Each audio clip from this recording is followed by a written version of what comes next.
One more time. This is going to be a very difficult stream for guys because I have receipts. People were laughing at Chelsea. I have receipts. You did make it happen. It was going to fail. You're losers, Chelsea in the mud. How does a team in the last minutes, in the clutch, how does a team in the clutch get the zone? Guys, this is the transfer deadline day hangout, and we're going to talk about everything because we're going to talk about Sabitzer, we're going to talk about then going for Amrabat and many different deals that were happening.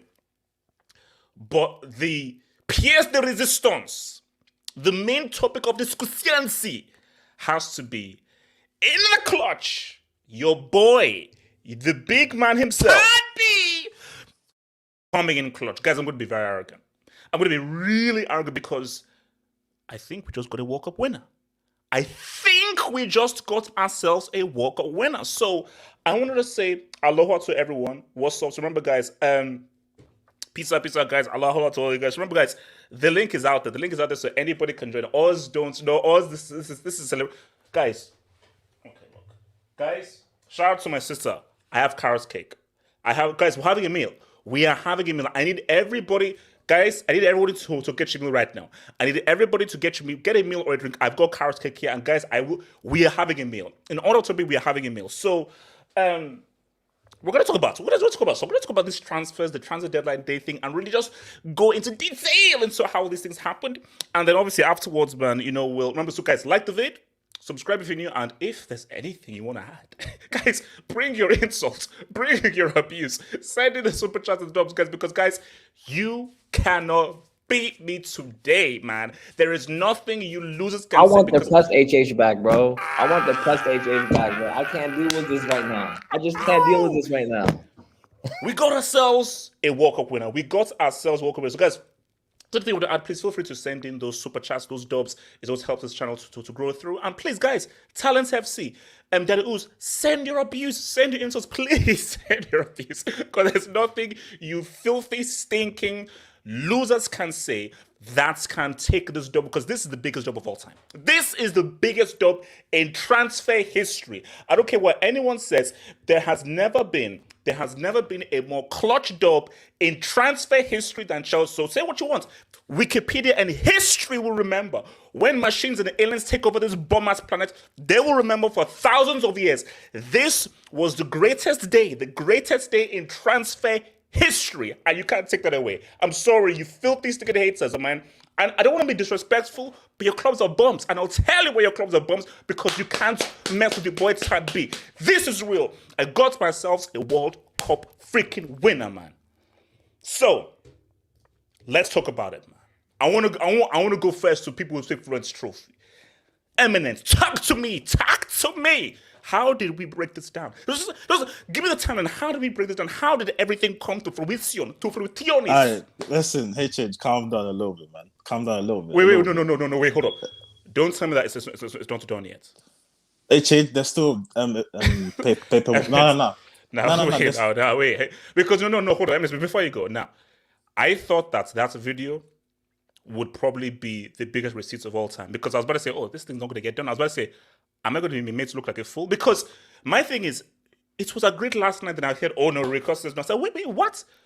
Bro, when Fab tweets, it's done. So Eminence, talk to me. Are you telling me that there's still a chance that this can't be done? Talk to me. We need to get the paperwork done before 11 p.m. So yeah, we haven't done. It doesn't have to be before. I know there have been deals that has been done before 11 p.m. But continue talk.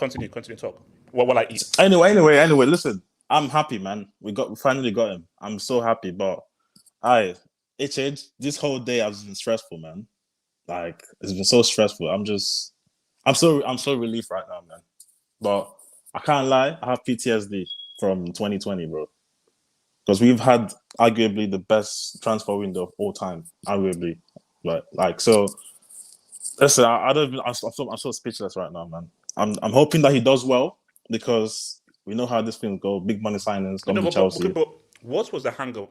What happened between yesterday and today? Yesterday of agreed and so forth, and what was the difference? So the payment structure. So we said we're going to pay them over 6 years, and they were like, no, you need to reduce it. Okay. So what was that agreement about then? So it was a lie. It was a lie. No, it was fake. Everything was fake. Yeah, it was fake. Yeah. So yeah, we have to bring it down to two payments. So like over the next 2 years, we have to pay the whole release cost. So yeah, that was it. But listen, I'm happy with the signing, but that doesn't mean that Chelsea. Listen, it doesn't mean Chelsea are going to do well. We need to calm down a little bit. We're still 10. No. Of course it doesn't mean, but it is still a moment to celebrate, man. It's a moment to celebrate, because we got a walk up winner, man. But Eric, we see you, man. Eric, we see you, baby. Wait, HH, calm down. Wait, HH, do you think Potter now needs to do something special? Bro, Eminence, let's first enjoy first, because see, Potter, that's when things get a bit negative. So I'm still on a high, I'm still positive, so let's not really get into the whole negative thing right now. But let me come to my man EB. See your boy EB, Rick B. Rick, man. I think we got to walk a winner. Eric, congratulations. I think we got to walk a winner, man. No. Yes, congratulations. Yes. Don't you do it? Well done, bro. Eric, talk to me. What are your emotions? Eric, what are your feelings right now that in the clutch we got to? But Eric, what's your emotions throughout this day? Because it was a very hectic day. Like, this is Eric. This will go down as the greatest day in transfer history. This is the greatest day in transfer window history. But Eric, talk to me. Give me your views. Zoe. Damn. I think we captured the Zoe. Damn. I mean, I'm tired. I'm just shattered. I need to go to bed, and I'm gonna have a nice rest. Oh, bro, I will. Because I got trolled as well. I can't. Yes. I did. I got trolled. It is what it is. I was on Fabrizio's stream. Nothing was happening. And then no, but things were happening, but we just didn't know, right? Things were happening, but it was hush hush. Yeah. And then all of a sudden, boom! Here we go. And honestly, I'm so happy. I'm relieved. Yeah. Oh, wait, Jorginho's hold on. out, Wait, what's the and- breaking news? What happened? What happened? Just a tweet a buddy of mine sent me. They're saying that we might have to take the mount from you guys on loan. Elijah, So- Elijah, I'm begging you. Elijah, please. No. Elijah, I don't hold up. believe Elijah, I'm begging you, Hey. please. Hey, I don't believe you. No. it's right Okay, here, but man. see, is this from call? In the summer. No. Oh, in the summer. Okay, Guys, but- we have 5 minutes left. Less than 5 minutes left Yeah, of the there's transfer. no way. There's no way we're gonna. So Yeah, no, less but than 5 talk about. I mean, Eric, continue. Just what are your emotions? Give me those emociones. I'm very happy. I'm relieved. I think this is a huge statement. Honestly, this is a huge statement of intent. I think if people were not worried about Chelsea before, which they were, let's be real, people were panicking. I think you need to panic some more. Haters hate some more, because Chelsea, we're here to take over again. We're here to ruin football again, and people who were crying that we're spending so much money, we dropped another 115. Have some of that. This is It's huge. It's huge. I've never seen anything like this in my life. No. I can't pretend. Like it is arguably, for me to say arguably, it is the greatest transfer window of all time. There's nobody has ever had a transfer window like this in history. Never. It's never happened. And by the way, the players were signing. Oh my HH, I don't want to go ahead. and get myself. Let's just be humble. Let's be humble. But Eric, I'm slightly excited. Eric, I'm slightly Yeah, excited just a because Eric, little bit. Just we a are little signing ballers. Because see, Eric, why things are very dangerous is because who was Havertz? Who was Werner? Who was these dudes were not really highly rated. Eric, we just went ahead and signed the best young player at a World Cup. We just went ahead and signed a World Cup winner. A guy who is in his early 20s and was one of the best players at a freaking World Cup. Eric, that's a different level, yo. Because, see, we're not going to have to talk about Potter, whether Potter is under some stress, but, Eric, it gets real. I mean, not so much this season. I mean, I need to see at least 2 or 3 of these guys in the team. Imagine a full team of these guys actually playing, right? Eric, I mean, Eric, we always Eric, started. Eric, yet, the mud, the mad, the licks, and then Enzo. Alright, in the same HH, man. team. Please, man. In the HH. same Don't give them. team? Alright. Okay. Modric, Madueke, Felix, and Enzo. Yeah, Eric, thank in you. the Thank same you. Yeah, team? yeah, thank you. In the same team, Eric. Okay, look, Eric, come. Yes, yeah. Talk to me. Yeah, I mean, I've said Okay, this. Eric, I've honestly said believe this. it. No, honestly, you thought that it was not going to happen. Honestly. No, I knew it was gonna happen. I just prayed to God. I prayed so hard. There's a tweet out there that's saying, "Please, dear God, please, you're the only person that can stop this Enzo deal," because it changed. Like, I was watching the Fabrizio Romano for the last 3 hours. I was watching his show, and he said, like, from the beginning, every single person that had anything to do with transfer, the number one target was Enzo. There was other options, but Enzo.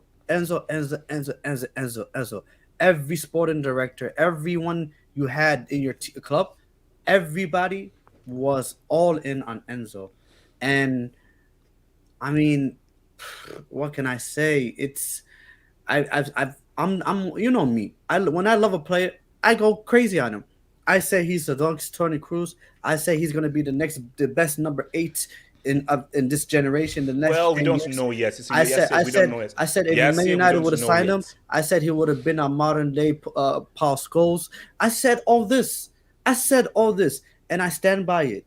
It is what it is. You guys signed a player that will potentially be one of your greatest midfielder of all time. He will be in the same breath of Lampard and all them guys. He will be and when I say this, it's like I'm not even scared. I'm not even scared that this is not gonna happen. It is what it is. It happened. Is Vieira, Scholes, Enzo, Lampard. Gerrard. You need to relax. Yes, Alright, well, yes, you always go overboard. Yes, you always do. No. Let me speak. I got the mic. Let me Okay, speak. fine. I was so certain. Have not been so certain about a midfielder signed for Chelsea since Conte. When N'Golo Conte was signed for Leicester to Chelsea, I said, nah, this guy will be 1,000% a baller. He'll be one of Chelsea's players for the time he's there. And it happened. Same with Enzo. Guys, we've seen with our 2 eyes the play he is. And the crazy thing is he's 21 years old. For God's sake, he's 21 years old. That means the potential is still there for him to get better. He can still get better? Eric, you're telling me he can still get better. You're telling me this is not his ceiling. That he has more. Oh my God. Eric, don't. Oh my God. Wait, let me go to Oz. It's a long contract. And it's a long. Jude Bellingham, Oz, Rice. can you talk over this guy? All them guys. Osman, I will mute him and you can talk. Oz, talk to me. I'm praying. Wow, praying. The facts. I'm praying that something what happened with the head to Madrid. I'm praying that happens right now. Oz, do you know how? Do you know what a sick prayer that is? Do you know? Someone said, "Comes to the place. I pray that something goes wrong, that the doctor is not saying, come on, man, come on, bro." You want me to see Enzo Fernandez play for Graham Potter? Really? Am I supposed to watch that? Look, you cannot be serious right now. You're gonna watch it. You're gonna watch it. What happens if I enjoy it too? That's the crazy thing. I'm afraid that I might actually like it. But damn, that's nice. No. But Oz, my thing though is that who says that your boy is actually going to remain the Chelsea manager? Because here's my thing. Oz, what we're seeing here, Streets and everybody, Showtime FC is here. Showtime has officially landed. And if everybody has to be on board with Showtime. So if Potter doesn't deliver Showtime, there's the freaking door. There's the freaking door. No, the thing is, the reason why this makes it such a big win for you guys is that you guys got Jorginho out the window as well. Ooh! We're gonna talk about that. How mad I am right now. We're gonna talk about George. We're gonna have a discussion about George. Like everything is coming up Chelsea right now. It's starting to really get on my nerves because this is not real. First of all, how do you sign a whole team in 2 windows? You guys basically signed an entire team in 2 windows. Explain this. Where in the world? You guys have spent 600 million in 2 windows. You understand how crazy that is? Oz, it's called Dud. Guys, I dare Chelsea not to win the Champions League next season. I dare Chelsea. Look, Oz, it's a process. No, there's no such thing as process. No, I'm not doing this right now. No, you're the exact same guy that said, "Oh, if Barca get all the signings." No. Oz, it's a process. No, absolutely not. As they say in the States, it's a process, man. No, absolutely. It's a process. I'm not doing this right now. Half hope you are the exact same guy that said Barca has signed all these players and they need to go win the treble now. I dare Chelsea not win the treble next season, bro. And with all these players, I dare Chelsea not get the treble next season. Okay, what happens? Let me coach you. The most shameless guy on this hangout. Natsa, talk to me. Natsa, are you jealous? Come back to me. Elijah, talk to me, man. Yeah, man. I'm good, bro. I'm just living, bro. Good for you guys. What more can I say? So you're not jealous, you're not envious? No. Come on, just a little bit of envy. Not even a little bit. I'm just throwing the news in the comments, bro. Like, the Premier League as a league as in whole, bro, it's the Super League. It's ridiculous. How the heck does Nottingham Forest get Caleb Navas, man? How? And then just recently, Tottenham just got rid of 6 dudes, and then it's ridiculous. It's ridiculous. And then Liverpool, nobody.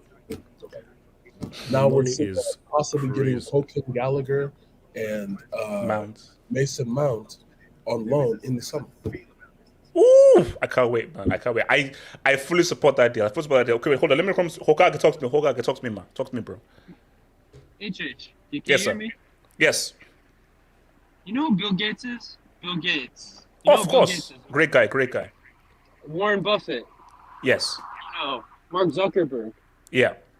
These guys, these are the types of names I think of. These are the names I think can splash 600 million in the span of 2 weeks. Whatever the hell it is. Who the fuck is Todd Boehly? Who is this guy? He's from Hollywood. Who is this guy?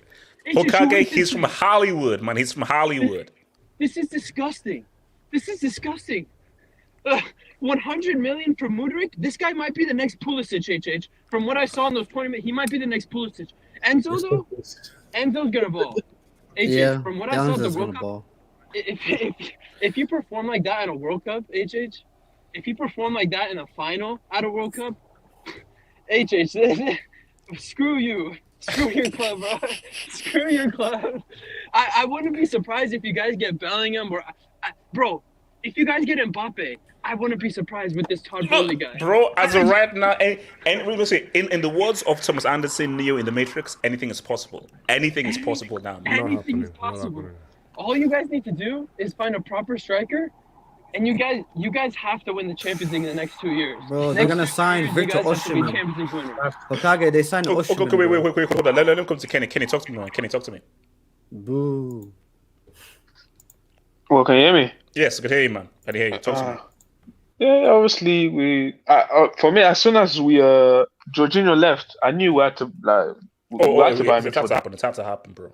Yeah, it had to happen. So obviously, I heard that the negotiations were crazy. Yesterday evening, I'm here in negotiation. I was like, cool. When I wake up in the morning, it's probably gonna be done or something. And then the whole day, you keep on hearing about these negotiations. I started sweating. I'm not gonna lie. But when I saw that Jorginho was gone, I was like, cool. I know we're gonna get him. But obviously, great signing.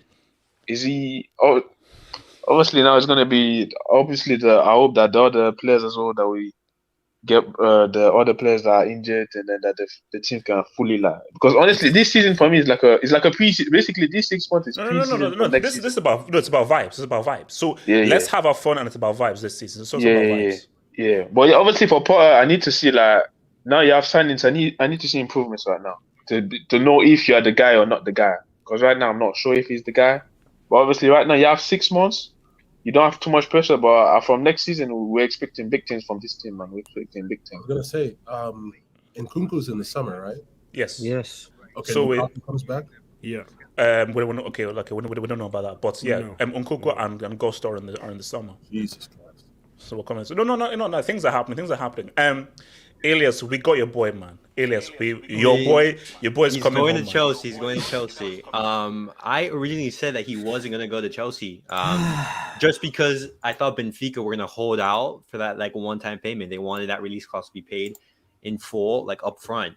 And Chelsea managed to basically have that payment in, I think, 2 years, as it was said previously. But I wouldn't be excited just yet, just because when you look at the spending that Chelsea has made, Chelsea have bought a lot of potential players on high wages, players who you don't know if they can work out, players who are young for 6, 7, 8, 9 years even, and if they don't work out, you have players stuck at the club on extremely high wages, and it's going to be almost impossible to move them out just because no club is going to pay the same fee that you paid. So I would be happy that you made these signings, but I would hold on just because there's still a lot of question marks regarding this Chelsea. Now, in the summer, you said that Barcelona should win the treble because we spent 150 million. I'm with you, Elias. I'm with you. Keep it going. I'm with you. Can I respond? In one transfer window. And you guys Elias, are still in the Champions League. So let me tell you why it's different. Champions League next season. No. I expect top four this season. This season, top four minimum. Elias, okay. Let me tell you why it's different. No. Come on, let me respond. Let me at least respond. No. The reason why it's different is we were coming off of a very tumultuous time. Abramovich, Ukraine, the war. Whoa. No. You know why that's not true? Because they came off a Laporta dismantling. You're comparing us to war? Yes. I'm sorry. I'm sorry. What Bartomeu did in those years, absolutely destroyed the club, and you saw that, and you saw the ramifications. No. What we're not going to do is make this negative. Elias, talk about what your boy from your village, your own village, what he will do for us. No. I'm Enzo's going to be a fantastic player. He's going to do fantastic in Chelsea, but I'm just saying I wouldn't get so excited because there's still a lot of question marks regarding this Chelsea team because these players They're not proven. They are very young. You don't know if they're going to work out, and like most players don't work out. But Elias, you know what's crazy? Have you ever heard of an 8.5-year contract? Exactly. For another year. On top of that, you have an extremely huge squad, 35, 36 players. Wait, so hold on. You say most players don't work out, so I need to explain what you mean by that. I'm not sure what you mean. Can I explain? Okay, how many players who you paid 70, 80, 90 million work out? Young, on top of that, young. Like Chelsea, no, but it is well with those. No, it is, listen, they don't all have to work out. You're right. If Enzo pops off, Modric can pop off, or so forth, and the three other guys don't pop off, that's fine. Because trust me, one amazing player can have serious effect on a team. Look at Kante. Kante is one player, and look at how much he affected everyone around him and the whole team. So if Enzo comes and reshapes that midfield and improves the midfielders around him, if Modric comes and he does what he does in attack, changes how they attack, bro, we already saw what Joao did in 5 minutes. The 15, 20 minutes that Joao Felix had, look at what he freaking did. So my thing is that not everyone is going to do well. But Elias, I'm sorry, we signed a World Cup winner. We signed a baller. You better not be telling me that a player that's at 70 million is only going to be a squad player. Don't tell me this. I dare you. No. Oz, worry about the system now. If he's 70 million, Oz, worry about Spitzer. Worry about Spitzer. No. And do these players fit Pollard's system? Relax, guys. Can you see the guy on my AV? Do you know who that is? Viv. Viv. Thank you. Yeah. So, but also we need to speak on Todd Boehly, bro. This guy has completely clowned and embarrassed the entire world football. Every executive, every owner, Florentino Perez, what is the guy over at Heisenegger, whatever his name is in Bayern Munich. You need to stop, man. Hold on, no. Someone stop this guy. Mute your mic. Hold on, mute your mic. No. Let me give this to Boehly, bro. Boehly, not you know what they say in any sport. When someone completely dominates and finesse the system so much, they will have to change it. You know, I don't know. For example, basketball, when Shaq was dominating all that stuff, and they had to include the rule. Literally to stop Shaq's domination. Bro, because of this transfer window, there's going to be changes to the transfer window. They're going to implement the rules, and we might as well call it the Todd Boehly rules. Because this guy has clowned everyone. This American that so-called had nothing to do with football, that was a baseball guy, came into the football. He never owned a footballing club, came into and completely embarrassed every single owner, FSG, Kroenkes, Glazer, Sheikh Mansour, every single owner that's out there. He said, bro, watch this. He did that. He hasn't done anything. Nothing you can say. He has done nothing. Yeah, Sarah, you're exaggerating a lot. Let's hear from Nats because I want to go to the Dubs, but let me go to Nats before I go to the Dubs. Nats, talk to me. Your thoughts on the greatest day in transfer history. You need to calm down. You need to calm down because the transfer window has ended right now, but they still have to play football. You know that they have to go on the pitch and work this out and try to play football. It doesn't work just because we know. You're just hating though, Nasa. You're not giving no reason. I'll give you the reason. Let Nasa land. Mute your mic. What was your reason? Your reason was just freaking sentimental reasons. I don't know what. Chelsea were going down into the gutters and they came back. No, nothing has happened yet. Nothing has happened. I'll tell you why. There's more negative connotation to this than there's positives. Because you guys have signed 28 players in one transfer window. Do you know how many players those are?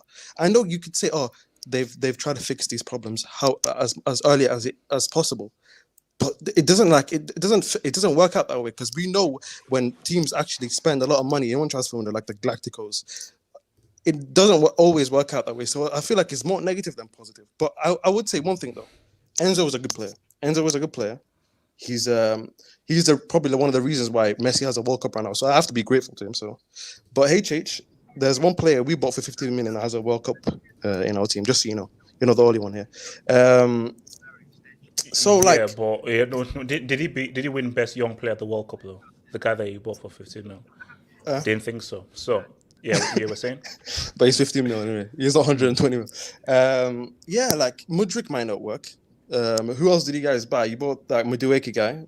I never heard of him before you even were linked to him. I'm not gonna lie to you.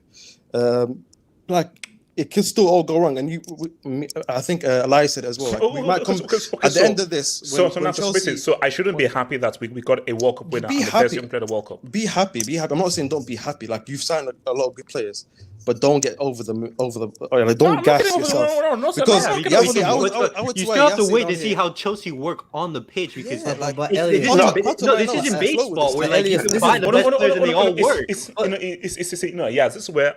I don't get it, bro. I don't get this. No. Yeah. Let's see what happens. Maybe they won't work out. Maybe a meteor will come in. Maybe we're going to get COVID 2.0. Maybe the world is going to end. No, but the thing is that, let's be honest, if it was any of your club doing this, you guys would be excited as well. Like, let's not act as... Bro, I'm not saying don't be excited. Barcelona. Wait, hold up. Here's the thing. It's on both sides. 100%, you can say that nobody can predict football. Bro, the Galacticos. When Real Madrid had Roberto Carlos, Luis Figo, Ronaldo, Zidane, we all thought that these guys are going to win 3 seals. Brazil 06. Yeah, thank you. Brazil 06. Literally the most talented team I've ever seen in my entire life. We thought, it's over, this guy's going to run the board for us. So it doesn't happen. All because you get all these players, it doesn't always tend to happen. But at the same time, the flip side is this. If rival fans had this kind of a window, you'd be going crazy. And 100%, people going at it is there's envy there because here's the thing: two things can be right. You can say Chelsea, that transfer window is off the freaking chain, but we never know what we're going to do. But we can only deal with the now. None of us is Nostradamus. The now is this is a bloody fantastic transfer window. We don't know what's going to happen tomorrow. We don't know. All we can do is react for what has happened today, which is the most clutch transfer ever. Out of the players you've signed right now, how many did you know them before you signed them?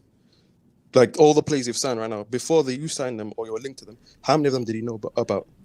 There's a lot of salt here, man. I don't know what. I think no. What do you want? That's ambition. Who the fuck was Modric? No. Hold on, let me respond to you. I don't know who these guys are. Hold up. Who the hell was that right back from Natsa. My thing though is that that's why it's called great scouting. I didn't know. Bro, you're linked to Arsenal. Let me respond to you. Links, bro. I didn't know. I didn't know who the hell Lewandowski was. I didn't know who the hell Götze was. I didn't know who the hell Kagawa was. But because they had such great scouting, they found guys that no one knew that turned out to be good. All that matters is, are you a good baller?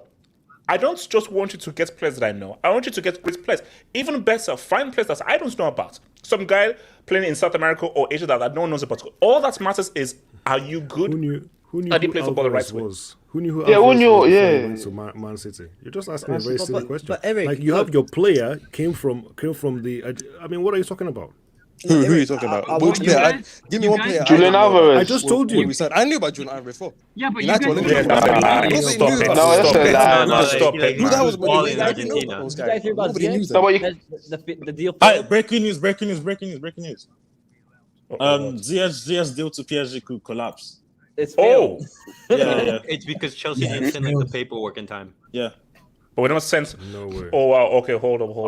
I feel because check Fabrizio Romano's tweet. Yeah. Honestly, it was just a loan. Honestly, it's not that bad. It's not No, but for PSG, I think like that squad. I know it doesn't look nice. Yeah, there it is.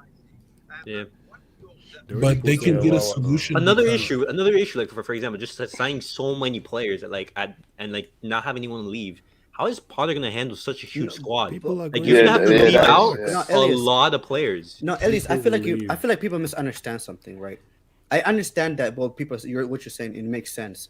But let's be honest, Jorginho left. Conte looks like he's injury prone. Most likely he's going to leave in the summer. Christian Pulisic and they probably try to move down. Ziyech are probably going to leave. So they are going to. A lot of players are going to leave.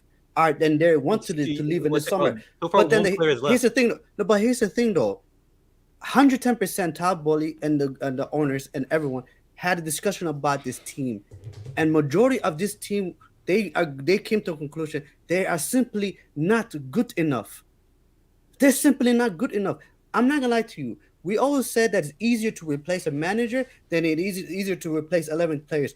What Todd Boehly is doing is he's trying to replace 11 players. So kudos to him. So So I mean, but when you replace players, you have to do it like slowly. You can't just do it one at a time. Quickly. Because I'll tell you how. Because these players are going to make trouble. Wait, hold on, Eminence, wait, what's happening? Hold on, Eminence, wait. Go to Duncan Castle's tweet right now. No, oh God, what are you saying? Okay, what are you saying? Wait, hold up.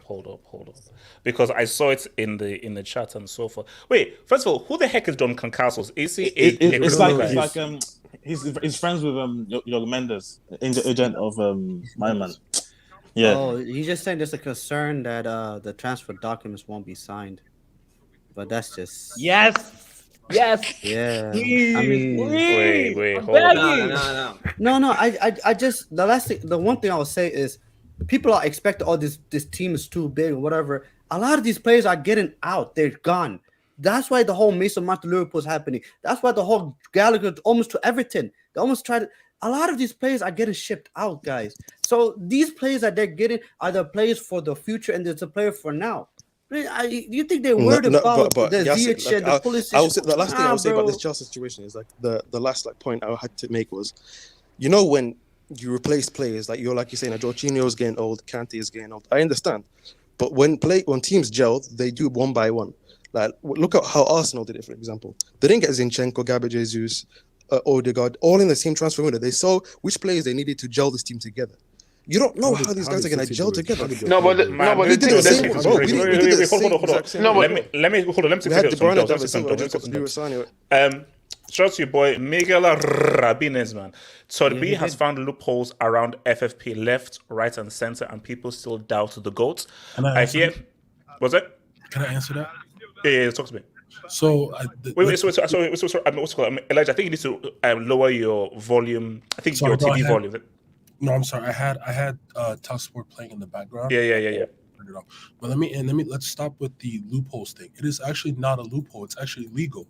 What happens is when you sign a player for more than 6 years, a player, for example, is what they call a depreciating and appreciating commodity, right?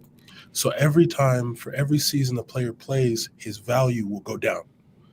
Every player, it doesn't matter how good you were, how bad you were, your value goes down.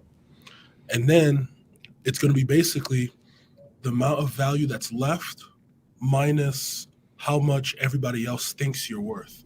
That's what Todd B is doing, basically. He knows that if for every player that doesn't work out, he could still be able to make profit off of the years that are left in their contract. Mm-hmm. That money will go back into the club's base. And the question is why? So why is no one else? Why is no one else doing it, and why is everyone else complaining? That's what I'm saying. The thing is, I would say most clubs view it as a risky move. Just why aren't there more like 7-8 year contracts? Why? Correct. It's because it's too risky for a club to bet that long on a player. I actually want to bring this topic up just later about the Super League. And yes, breaking news on the Super League. Yes. And I just want to ask like the differences in wages between the Premier League and every single other league. Because, for example, players who are playing for at the very top, for example, Juventus, Weston McKennie, he's going to Leeds, or players who are competing in the Champions League, they're going to regulation teams in the Premier League. Are we going to talk about how the modern Super League is the Premier League? No, because see, that's the key. Because okay, let me take off my Chelsea hat and let me put on my football hat. Now, this is me putting on my football hat. It is crazy to leave a team who I feel could really make the UCL semis, and I think could become one of the underdogs of winning the UCL in a Benfica, for a team who are currently 10th and going through a transition. But let me now put on my life hat. Enzo is like, I'm going to earn double, triple what I earn here in Benfica right now. And based on where I've come from and so forth, bro, the World Cup puts myself in a position and on a platform to pretty much cash out. Because what these guys, because in the club football, it's your line of work. Your country, that is your love, that's your passion. So for Enzo, it's like the World Cup puts myself in a position where I can earn double, triple of what I earn. So literally, my family, Hamid's family, we are set. We are set for life, for financially. So for Enzo, I know that Benfica and the UCL, but this is the money I'm going to earn with Chelsea and so forth means a lot more than winning UCL with Benfica. Sorry, I mean, as crazy as that sounds, that means. And here's my thing: I can't hate on Enzo because Enzo's like, bro, this whole club thing, it's about making money. Yeah. Not in the kind of greedy sense, in the sense of providing for my family. Because you don't know where I've come from. Hence, so look at Caicedo's long Instagram. Okay, no, let me take these dubs and then we can go through. Let me take these dubs. Miguel Rabines. So players found loopholes around FFP left, right, and center, and people still doubt it. Man, I have no idea why they do, man. I have no idea what they do, man. Chelsea are going to pay for it via a factoring company. Yes. Shh. Okay, hush. Miles. Potter, from now on, champagne football, hashtag just leave. Eric, Kenny, Eminence, you're in the back. Potter, you are now under pressure now. Relax. Because no, Eric, relax, I need that la. No, Eric, I need the lala. I need the lala. You'll see it. Don't worry. Potter's going to show you. Okay, thank you. Alhambra, time for Graham Pulis to deliver. He now has gourmet ingredients, so don't cook me up trash beans or toast for ball. Standards and momentum starts now. Yes, Alhambra, yes. Thank you for the dub. QC it. Rui Costa on Benfica, you had a Warner job. So basically, I remember, I think it was Mike, put out like a tweet, say that's like Rui Costa, come on, just hold on. 24 hours, just hold on. Nah, sorry, bro. Sorry, thought is too strong. See, Niak 24. This is proof money is not real. Oh wow. How we were able to sign all these players in January makes no sense, but I will drink the rival tears anyways. Cheers. No, I think Elias made the point here. Yeah. It's that no risk, no reward. A lot of guys can do this, but it's risky. But because here's the thing, now I don't know whether this is true. Eric, Kenny, Eminence, you may tell me. Apparently, Brown put a clause before he left that he did, yeah. A certain number has to be spent of given time. Yeah. So Todd Boehly had to spend this. It's not like it's over. It's over 10 years. Period of time. Yeah, it's over 10 years. Yeah. I think it's 1.75 billion over 10 years. Woo! 1.75 billion. Wait, so I was saying. The problem with Chelsea doing is that you're putting too much stuff in the basket. Like, let's say Barca put a 7-year contract on Coutinho.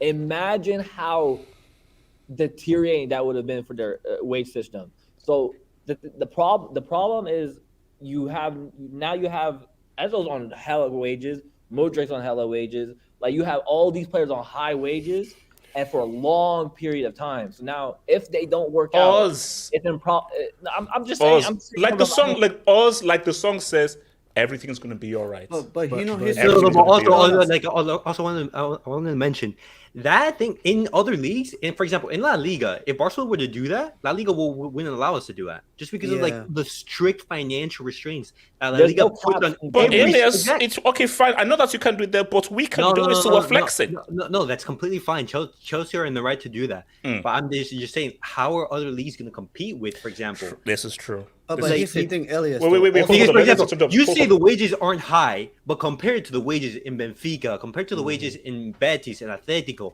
Oh yeah, it's crazy. It's crazy. No, because even in Nottingham, the fact that Leeds and Nottingham Forest can attract these top tier players, it's exactly. Mad. It's mad. Wing, we're supreme. We're the biggest. God's elect CFC. Wing, yeah, baby, we can ride, man. Mo, HH, you can only register 3 players for the UCL. Give me Zoe. Give me Modric, and give me Badiashile. Cool.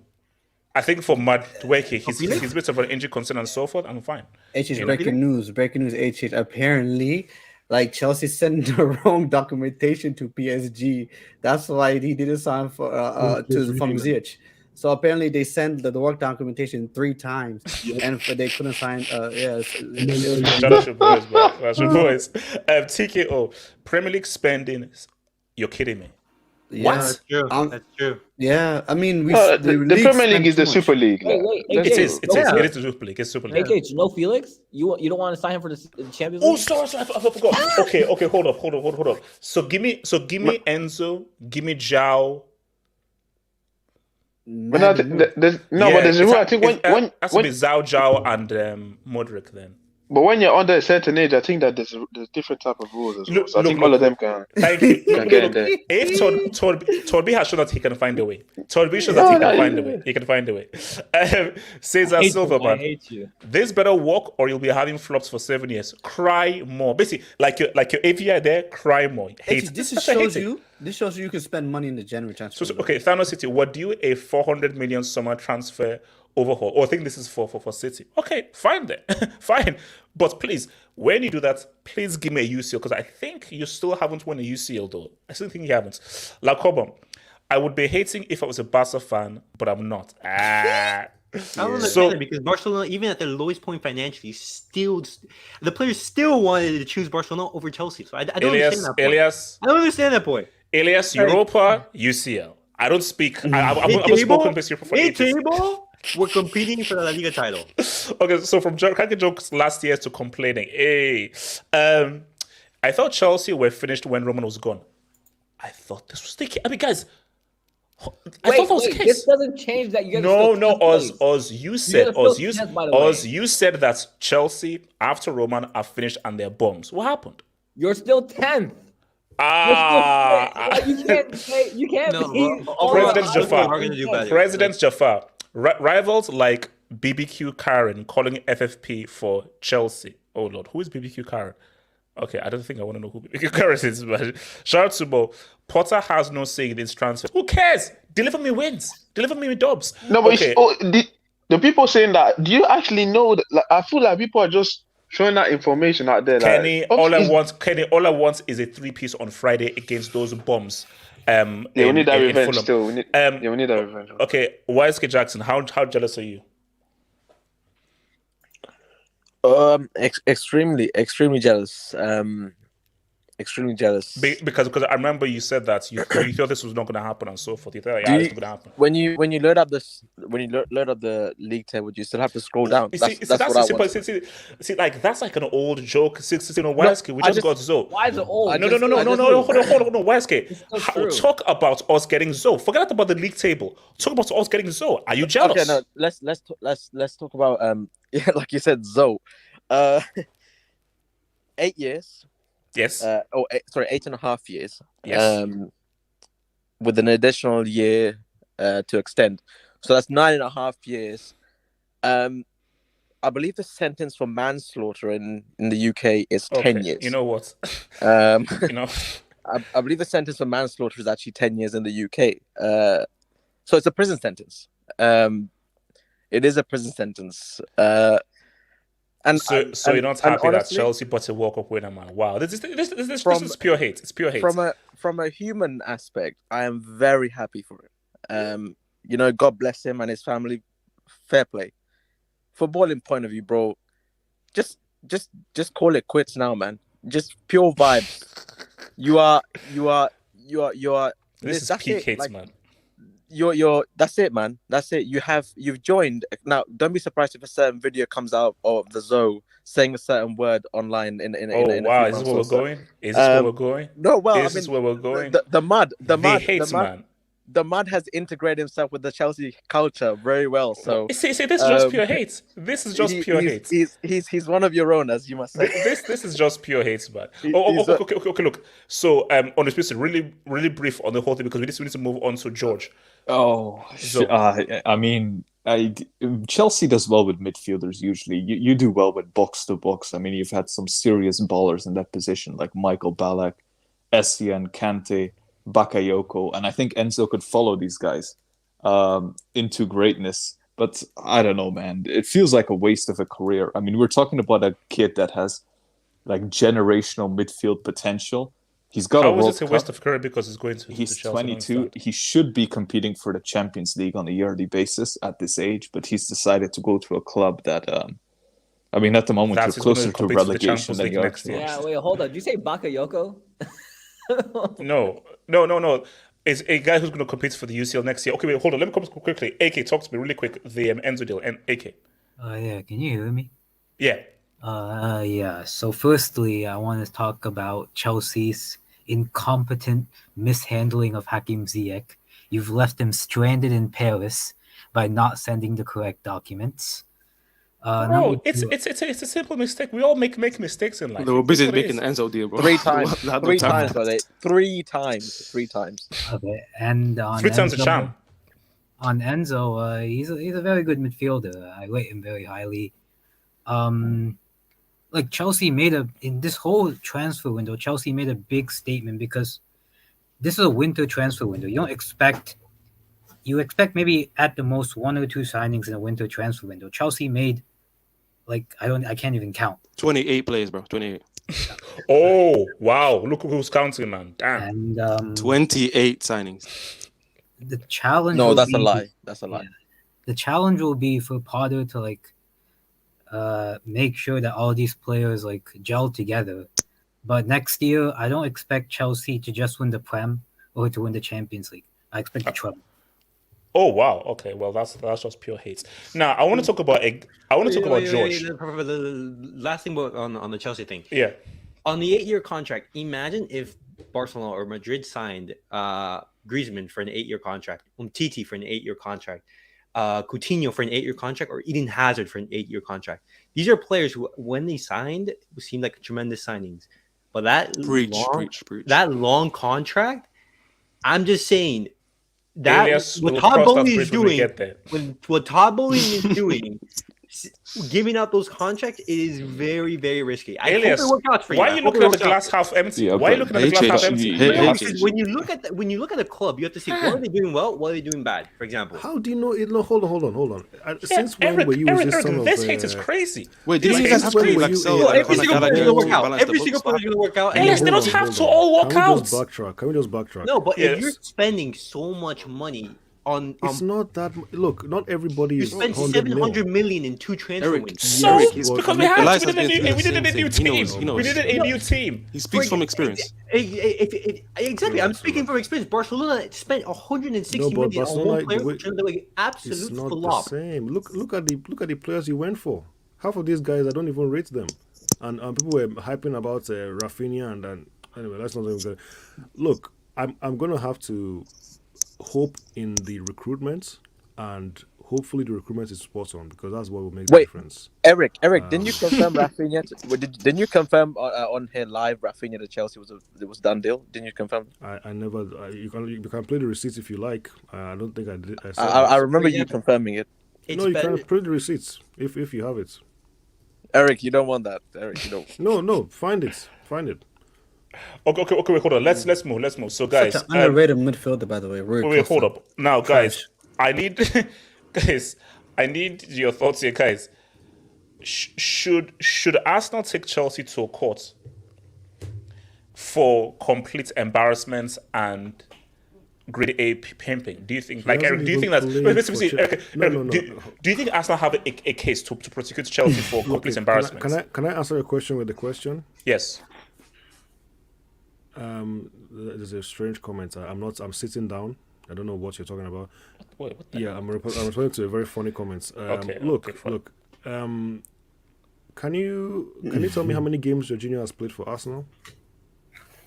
I think it's 0. So I don't know what you're trying to. He hasn't even played for Arsenal yet. Eric, and you want to make it look as if. I hate. No. But Eric, here is the case Arsenal have against Chelsea. They were going for Modric. They better going for Modric. Chelsea come out of nowhere, take him from Chelsea, and so forth. Then now, literally, Chelsea's sloppy seconds. A guy that people wants to go and so forth. A guy that we used to pick up debts from the road. We've now given him to Arsenal to go and sell fruits. Eric. It's going to be so funny if Arsenal win the league, because this is going to be played time and time again. HH, I have to say, hold on. Then my response to that is, what are UCL? What are UCL for Arsenal? Jorginho is not that bad of a player. The way HH, I have to say, though, the way come on. This transfer window, like Potter, this is the most any Potter has been under pressure. It's the greatest transfer window of all time. But let's just take on Jorginho. Jorginho, let's be real here. This was not Arsenal's top priority signing. And look, he's not rubbish. He's not trash. He's better than Lolo Konga. But he's a lot worse than Partey and thing. But it's their fault. They're not. Sorry, just very quickly. Yeah. Arsenal are not willing to pay the money. That's just what it is. Like, they didn't want to go beyond a certain point for Mudryk, which is why they missed out, and they weren't willing to pay what Brighton wanted for Caicedo. That is what it is. How many games has J5 captained for London Blues this season? I have no idea. No, but the thing with Kenny, go for Kenny. The thing with Jorginho, I don't like. It's not that bad of a. For me, it's not that bad of a player. Obviously, at Chelsea, when you had some under Sarri, he played decent, and then when he won the Champions League, when you had like a Conte next to him, a guy that can run next to him, if he's put in the right system, I think he can try. The only thing with 100%. Arsenal is that if you put him, the thing is that him and Xhaka, I don't like. There's not enough. Like the athleticism is terrible. But if Arsenal are controlling a game and so forth, Jorginho is great.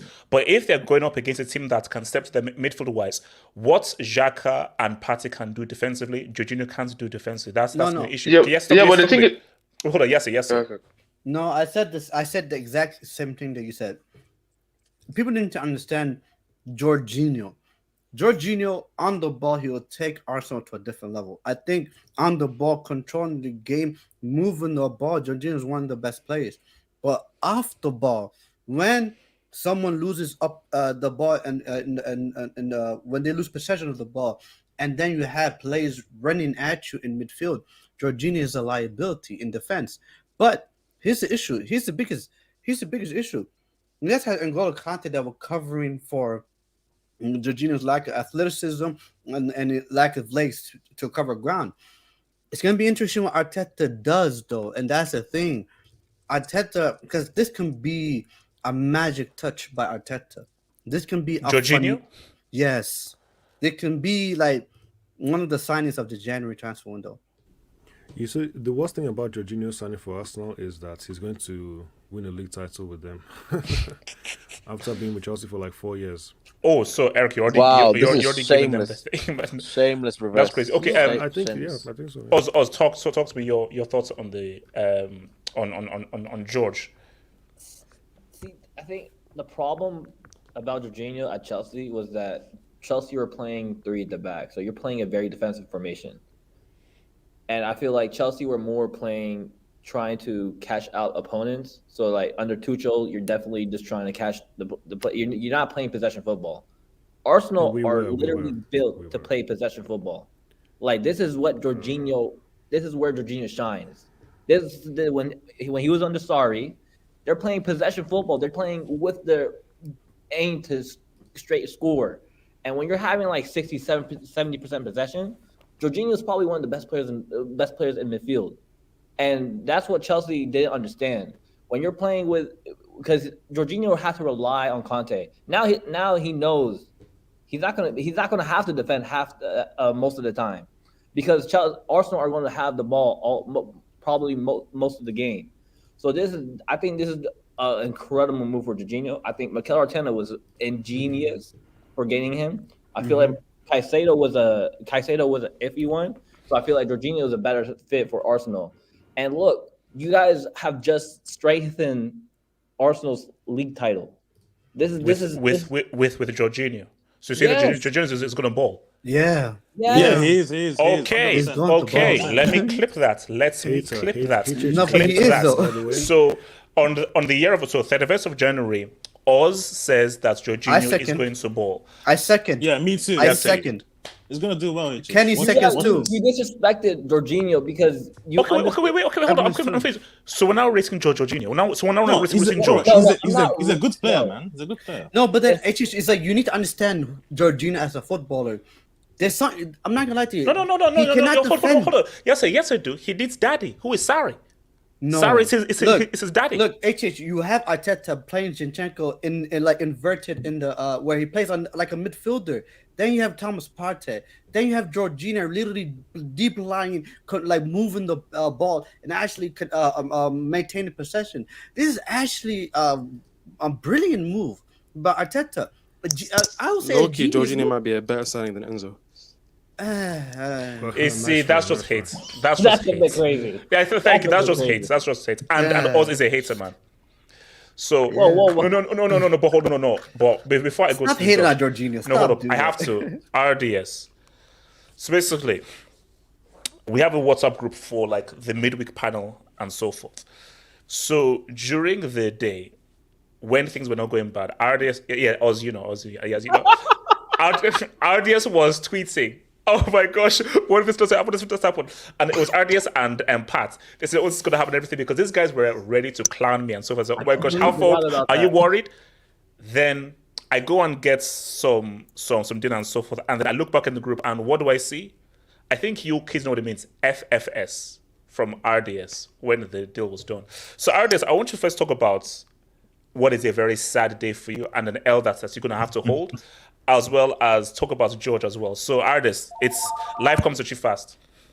The first thing I'll say is that like I really need those captions on this video, man. Like I really that'll really help me because I didn't really understand what you were just saying there. You gotta send me that. Get those mid-table captions up now. Get those mid-table captions up now, please. This guy is sad. You are sad, man. You are sad. That's Joko old ages ago. That's Joko old ages ago, bro. It's got old ages ago. I'm waiting though, HH, man. I'm waiting. You know, they need to add them, man. So, but yeah, I think if you was speaking regarding Enzo, man. I mean, just to confirm, it has been like the paperwork, everything has been put through.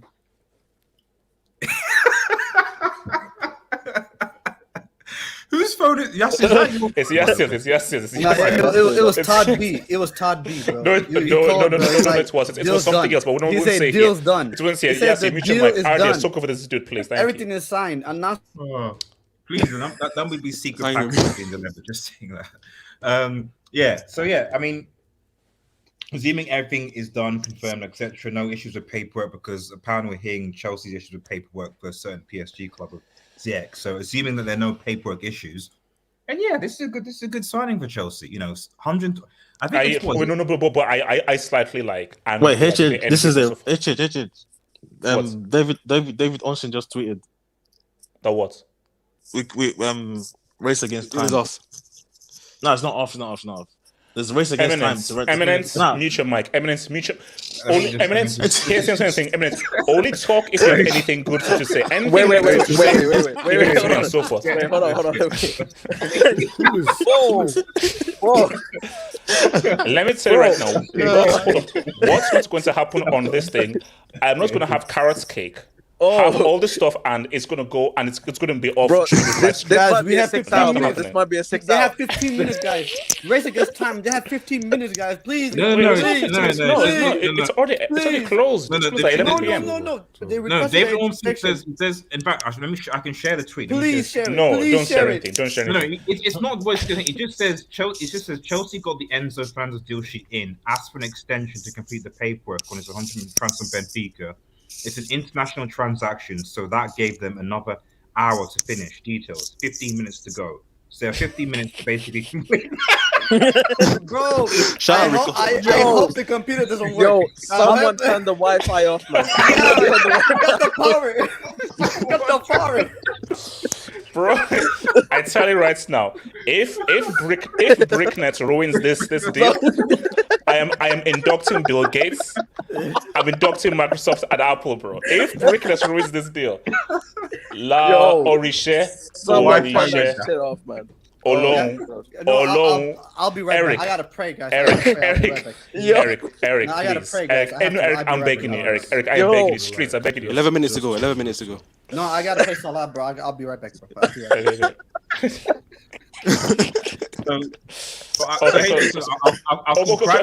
You know what, artists? No, talk about Jorginho because I don't want you to jinx the Enzo thing. So talk about Jorginho. Okay, fine. Yeah, I'll congratulate you when it's officially the facts. Oh yeah, contract has signed. Fabrizio Romano just now. Yeah. Sando. Let's hold up. Let's do. You see, let's just see. I hate all this crazy stuff happening, man. Wait, did Fab tweet it? No. YouTube. Live stream. YouTube. Oh, okay, on the live stream. This guy's still watching the live stream. When the tweet comes, okay, so talk about George. Talk about George. Okay. He just tweeted it. Oh, he's just tweeted it now. Sorry. Yeah, more on. No. Okay, fine. Go on. Yeah. So as far as Jorginho go, I actually think that I suspect that he signed Jorginho for depth. I don't think he necessarily signs Jorginho to because Arsenal's midfielders is fairly functional right now. So as a depth signing, I don't know, maybe playing him in the Xhaka position alongside a Thomas Partey. I'm not entirely sure, but I don't think this is clearly Arsenal didn't get the target they wanted. They wanted Caicedo. That was their thing. They weren't prepared to spend the money. You can look at that two ways now. Okay, yes, as Eric said, like they just weren't prepared. It is what it is. Maybe they're thinking, hey, we actually have a summer transfer window. We can't spend recklessly, like when I say recklessly, we can't spend like Chelsea or City, whatever. But we have our targets in the summer. We need to save the money for the summer transfer window. We're fairly confident with the squad that we have that we can achieve our target and potentially compete for titles this season and win the league. So why spend 120 or 78 million on a player when you're fairly confident that you could probably be able to, either compete or potentially win the league, and then spend whatever it is that you want it in the summer. So, as far as I'm concerned, Arsenal did the right thing. I think he does improve. I mean, Jorginho was Chelsea's best penalty taker at the start. I mean, think about that. Oh, now he's going to score. Please. Please. Give me a break. Give me a break. And to be honest, like, penalty taker is Reece James. Yes. I know you guys love Enzo, but like, who? Just like I know Kante's injured. Who's going to be playing? Hold up. Okay. Artist, do you want to cry? Okay, by all means. Do you want to cry? Do you want to cry? Do you want to cry? So let me just see. Okay, so Enzo Fernandez, new plus play, all documents are signed. 6 installments. That's a fake account. Wait, 40 mil up front? It's a fake account. With the it's a fake. Wait, hold up. Is it a fake account? No, it's not. It's legit. No. It's legit. It's gonna be. It's the real ones. Yeah, it's the real. It's the real one.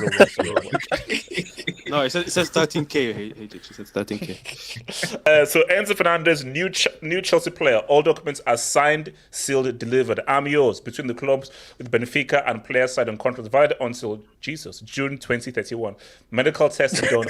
Payments in 6 installments. But 40 mil up front. This is a sentence. The team that actually is going to benefit the most from this transfer is River Plate. This is a sentence. I was saying this is a sentence. What happened? Ooh. You said 120 up front. And now you think it's up front. What happened? I was thinking it's it was Egg like Valley. 50. Egg Valley. No. Wait. What happened to Egg Valley? No. His name is Lee. Call him Lee. His name is Lee.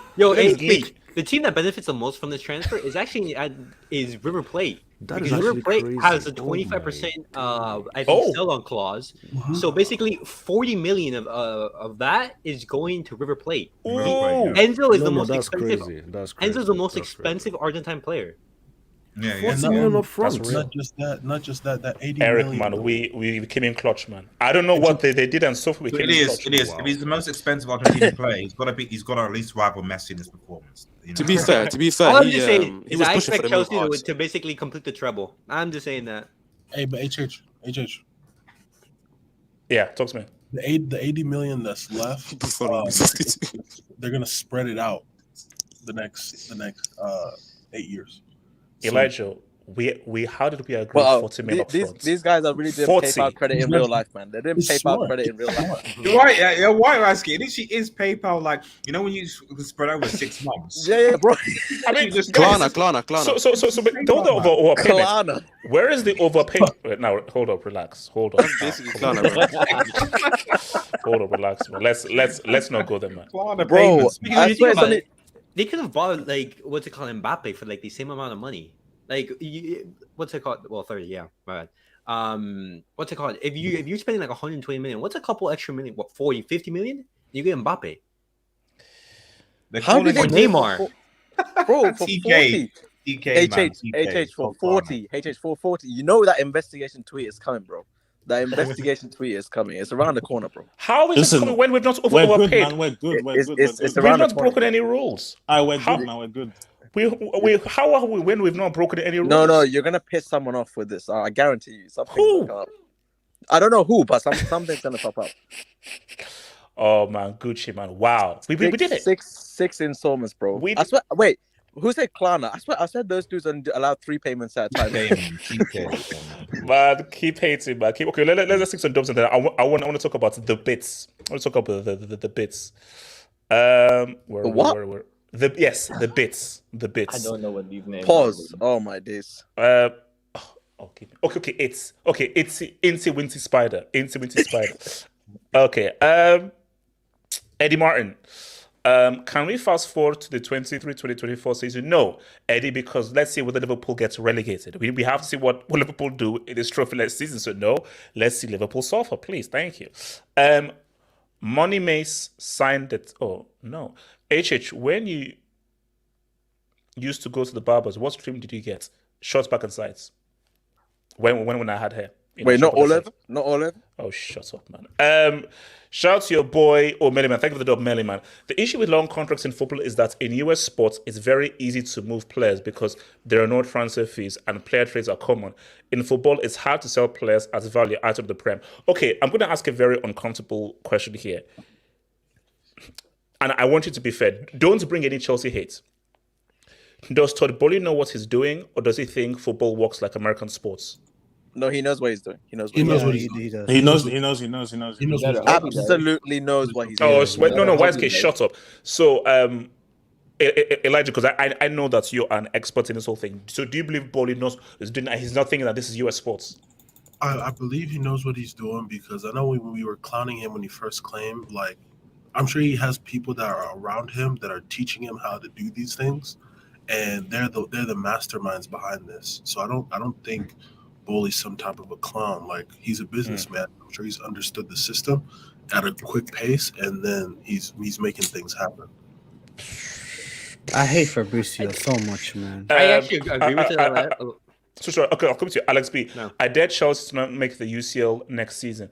Bro, this is about vibes. Bro, if Chelsea make top 4, that's doy.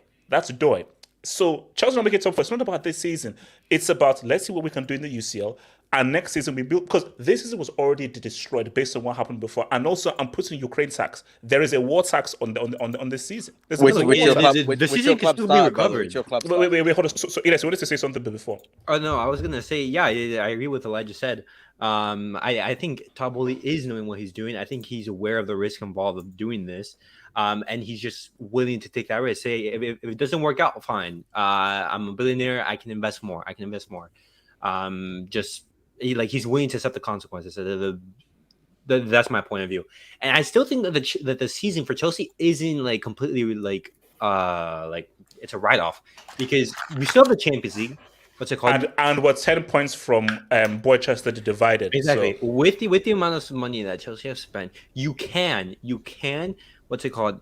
Get minimum Europe, or if not top 4. I think that's very realistic. And with signings, with Enzo, with Felix, with Modric, all these players, Chelsea. I wouldn't write the season as a Elias, what if they win the Champions League? No, Elias, every game now counts. We just have to pray that RDS, and Oz's trash club start losing games. I just want to clarify. When Elias says that Chelsea can make Europe, do you mean which Europe? Shut up. Europe in general. Europe it can be Conference League, Europa, or even Champions League. YSK, hold on. YSK, hold on. Just relax. Okay, relax. Okay, relax. Let me hear this. So shout out to your boy Adams, man. Oh, Adams, why this? I used to love Rui Costa. You still should. A quality and a Milan legend. As a kid, he was press resistant as a player, but today he let me down because it proves he's not press resistant as a. Oh my, that's it. Because Todd B applied pressure and he folded. Adams, come on, bro. He folded like this, bro. He just folded like that. Come on. That told me a quality pressure. Okay, you know what? I'm dropping the brick, man. What's come on. This falls in here. You did not fold that whole thing. What the hell? Fold means. I'm gonna win the brick Dior, right? I'm not gonna show up for the presentation this time. I'm not accepting it. Oh, I already accepted that you're going to win it, but shout out to your boy Patrick. Ziyech to PSG is about to collapse because Chelsea sent the wrong documents to PSG 3 times. They were focused on Enzo and forgot about the Ziyech. Look, we're going to address it afterwards. That's on the docket. We're going to address that afterwards. Trust me, we're going to come back to this, man. QCA, Saturday, 22 and retired. Wait, just hate. No, wait, yeah, that's hate. That's what people. Pure hate. That's just. That's what people. That's what people were saying about Casemiro when he left Real Madrid. Then he went to Man U. He just went for the money. He just went for the money. We all thought he retired and so forth. So why you guys did the hate is too much, man. The difference is that was before that we actually have a good manager, a competent manager. That's the difference. What you guys just lost like 4-0 to like Brentford or something. Let's not act like when he came in, people were saying he just came in for the money. That was like 3, 4, 5 months ago. Yeah. What? That was at the beginning of the season. That's what I'm saying. No, Kenny, I love you. No, Kenny, you're my guy and so forth. But Kenny, I'm gonna have to. No, when Casemiro came, you said they just lost to Brentford. Just means like recent. I know my Chelsea guy, but Kenny, I had to do this. I mean when Casemiro signed, they had to play that game. No, but that's what I'm saying. He wasn't there yet. That's what I'm saying. When he signed, Kenny, you guys went to the brick dropped already, so it is what it is.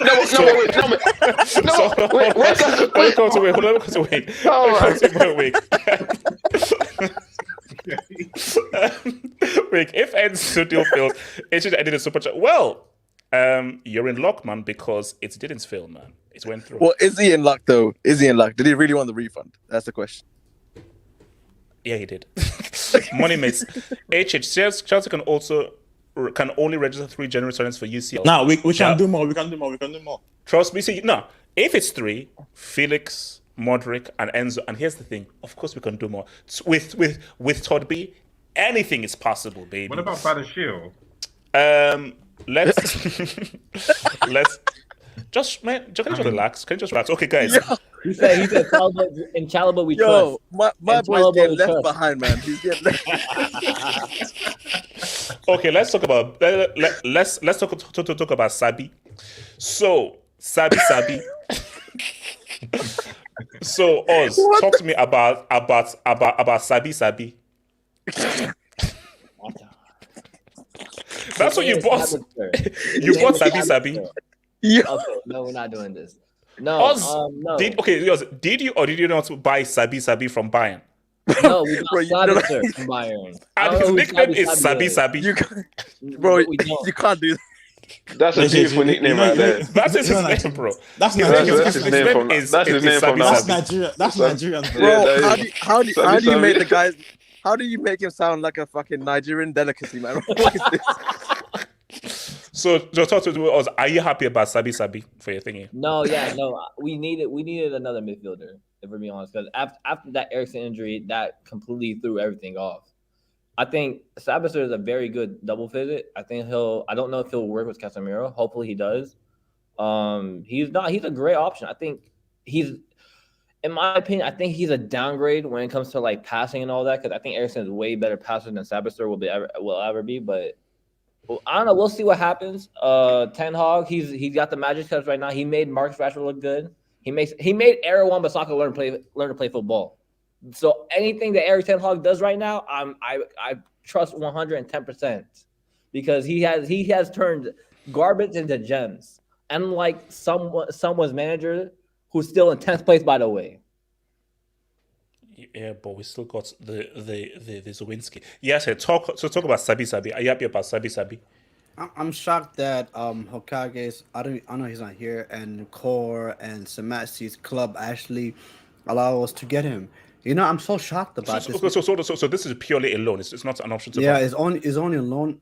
People need to understand this. I think there's something definitely going on at Bayern Munich. I think all is not well at Bayern Munich because this was a player that, according to John Argefjortov, he said this is a player that it was Nagelsmann's like that he was desperate to sign this player. Like he was captain of RB Leipzig when Nagelsmann was there. And he played more games than even Ryan Gravenberch. Yet, Man United inquired about Ryan Gravenberch. That's the player that Erik ten Hag managed under Ajax, that's a player you wanted.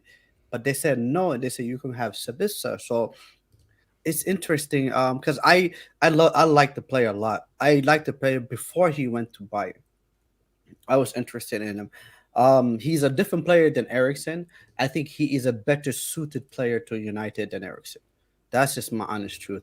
I think Eriksen, what he has in qualities of on the ball qualities, he lacks physicality and the defensive work and the ground covering that Sabitzer will offer. Sabitzer will press your midfield. Sabitzer will cover the ground. Sabitzer will cover the ball. And the problem with that is that even though Eriksen wasn't very physically mobile, he made up with it with the passing, the vision. Like a lot of these games were through Eriksen.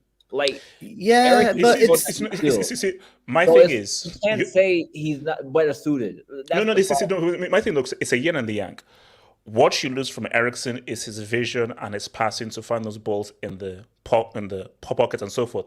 But the thing though is what you're gaining from Sabitzer. Okay, you will not gain the vision, the passing from Sabitzer, but what you'll gain is athleticism and ability to really run with the ball, and also it's a lot more mobile than Eriksen.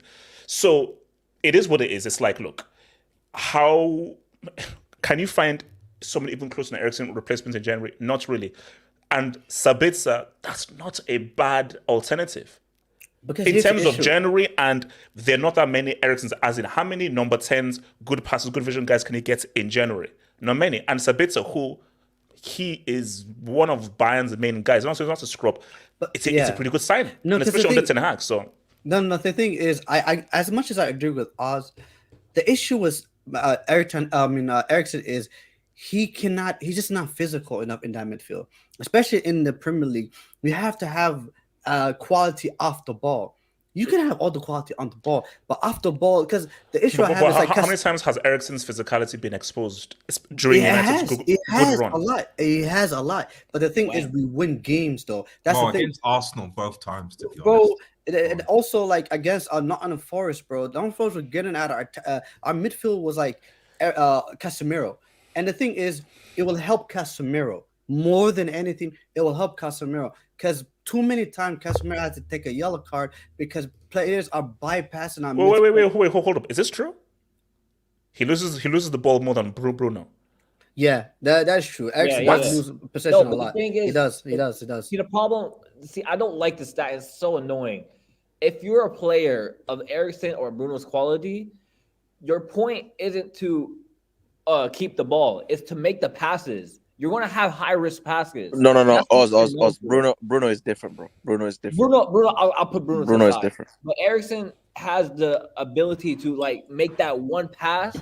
If it's like 1 out of 10, that's how it works. Because not every pass is going to make its mark. The thing is, to be honest, it's a moot point anyway because Eriksen is injured. Is not going to be back until the end of the season. So he's not going to be available like at all. So.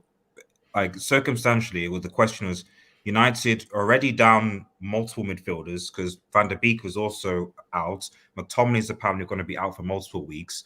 So you have a situation where United only have Casemiro, Fred, and Bruno to last till the end of the season.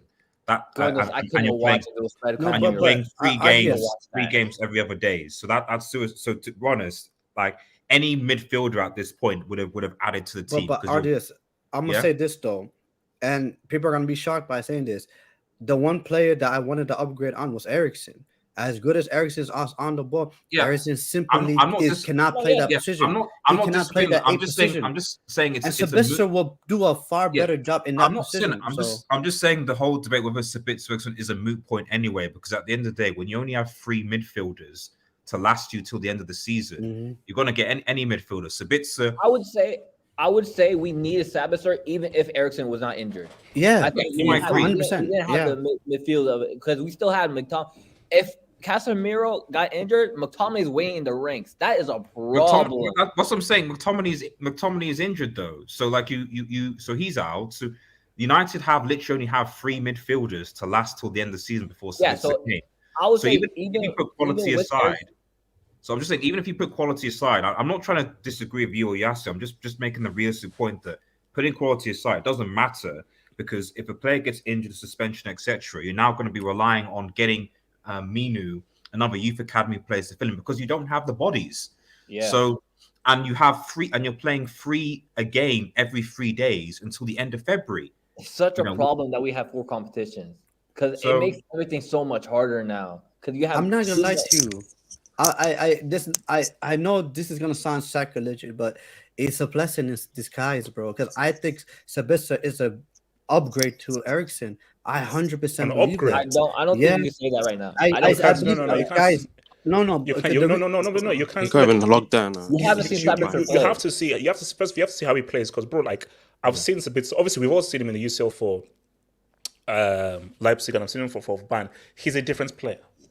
He's a different player. So what Eriksen does, Sabitzer can't do. What Sabitzer does, Eriksen can't do. So they're different players. They give you different things. Yeah. So which is why Sabitzer is a good alternative to have, because it's different. Like, what Eriksen does, Sabitzer can't do, because he's a different kind of a player. So you can't say it's an upgrade, because it's only an upgrade if Sabitzer can do what Eriksen does, but better.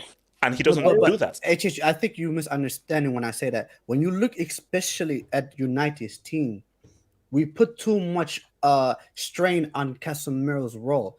Casemiro at times has to run around like a madman. Like, there's a reason why Casemiro couldn't play against Arsenal, because he gets too many yellow cards, because he has to. He has to, because he's legit the only player in our midfield that can cover ground. So okay, no, you see, I'm gonna let that slide. Are you telling me that Crystal Palace yellow card was not avoidable? What was that? No. It was avoidable. But the thing was, like, the reason why he accumulated way too many yellow cards, and the reason why he accumulated the reason why he accumulated way too many yellow cards is, bro, how many times have I seen players literally running past Eriksen doing this? Yes, and Casemiro has to run from the other side. Yes, you know how many games that yellow that Casemiro got was stupid. No, because I gotta learn English. You guys don't understand what I'm saying. There's a foul you have to give and so forth, but there's another one where, like, bro, everyone's like, bro, Casemiro, that was a stupid. You can also remind you that Eriksen was also free. Like, let's just remember, like, it was literally just like so. It's not that we went out and bought a 100 million pound and we're now expecting sort of.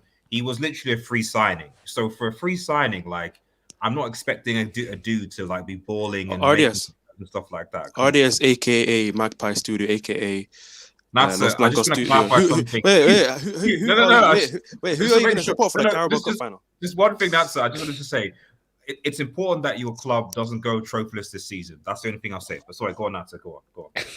Are you gonna beat the Magpies on the Carabao Cup? Who are you gonna support? Make your point. Make your point. I need to answer this question. Bro, Nathan needs live timestamp, bro. This guy, he just came out of nowhere, bro. Yes, they're just coming out and just hating, man. Okay, hold on. Let me see this Dubinsky's, man. So, sanitizer to United. Forest, but I'm not. Okay. Oh, you're such a loser. Because here's my thing. I knew that, like, is there a guy even, because I know my football pretty well. Is there a guy whose first name is even Finn? What a loser. And why would, okay, no, I'm never going to say it's not. Like, we should talk about Keylor Navas first, though. No. First, we'll go through all the transfers. Yeah. Chelsea, CFC Mount got his Argentine Javi. United, let's not. Mo, Sabitzer is like cocaine Gallagher, bro. This guy can't pass, just runs and press. No, Sabitzer is a lot more effective going forward and attacking. Gallagher, all he does, bro, I've seen what they play. All Gallagher does is he does 3 lines of coke and just goes crazy. Wait, the cocaine spelling deserves a brick.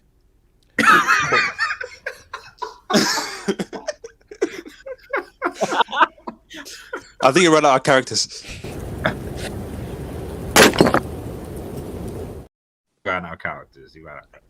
Yeah. Okay. Half Hope Mad Lover. Exclusive. Potter's been ordered to count his players' return from games in the bus by Todd Boehly, like teachers do in school outing. Zach's. Oh, okay. Oh no! Don't tell me we're gonna lose Zach again.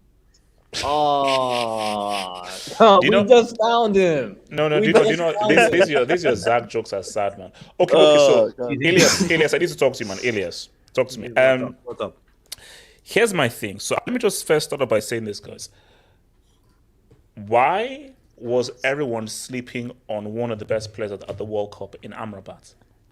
Why was everyone sleeping? Because I remember I was on the terrace, I think last week, and then someone said, okay, so if you don't get Enzo, what's alternative? And I said Amrabat, and guys were like, oh yeah, because I was like, bro, like this guy, because just because he's different, you don't really know about him, but at that World Cup he was supremely amazing.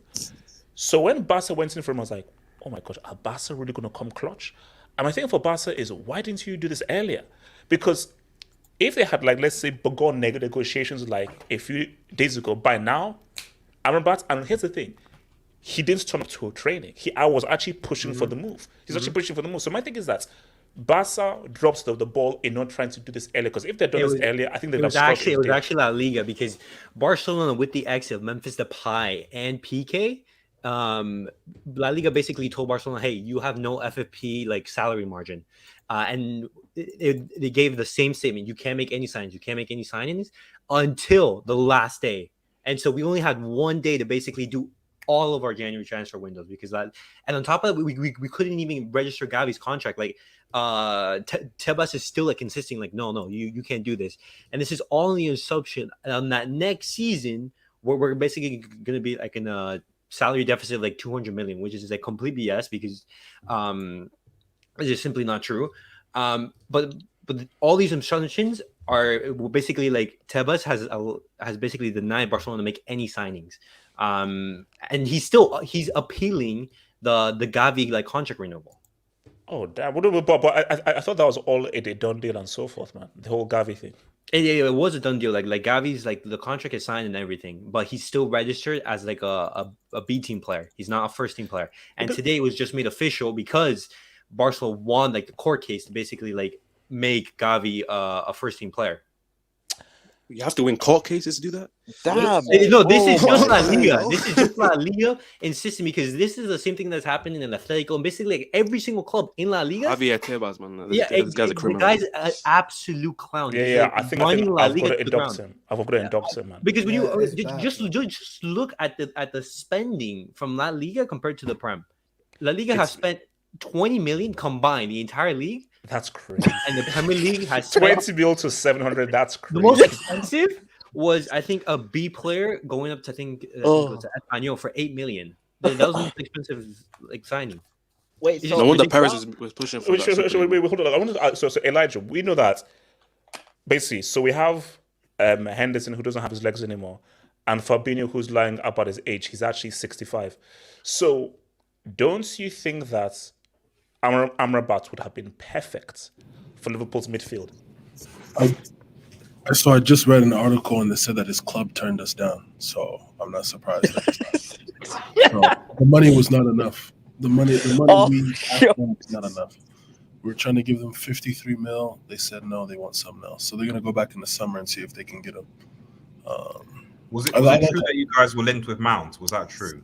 No, that's very true. I told HH first thing when I got here that they're trying to plan loan moves for both Mount, Gallagher, and try to buy N'Golo Kante on. Whoa! See, Elijah, I was with you until you invoked Loke.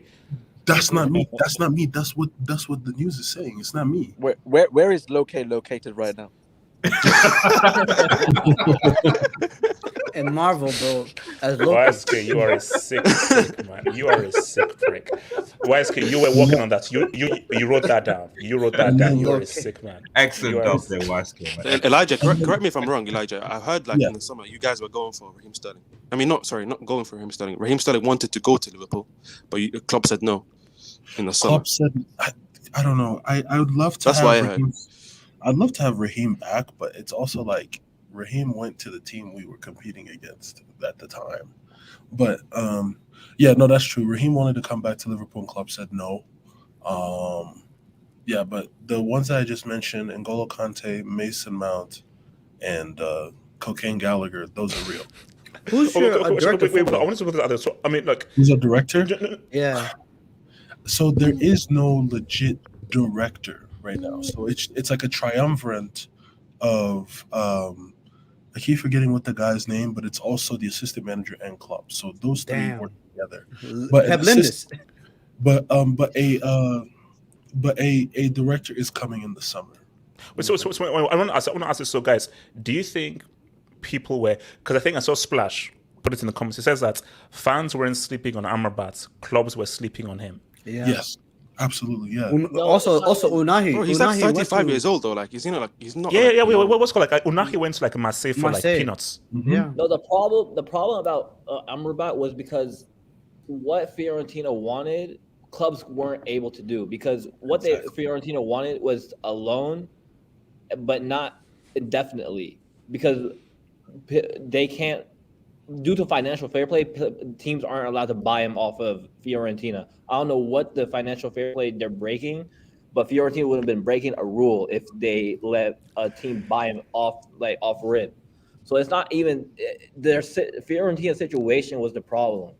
And on Elias's point, time didn't matter for Barca. It wasn't the time that was the problem. It's the negotiations that was the problem, because Barca could have signed him. It's just that Fiorentina weren't willing to let Barca buy him, because Barca wanted to buy him straight up, and then they wanted to add an option to buy on the loan if that was possible. But Fiorentina were saying no to everything.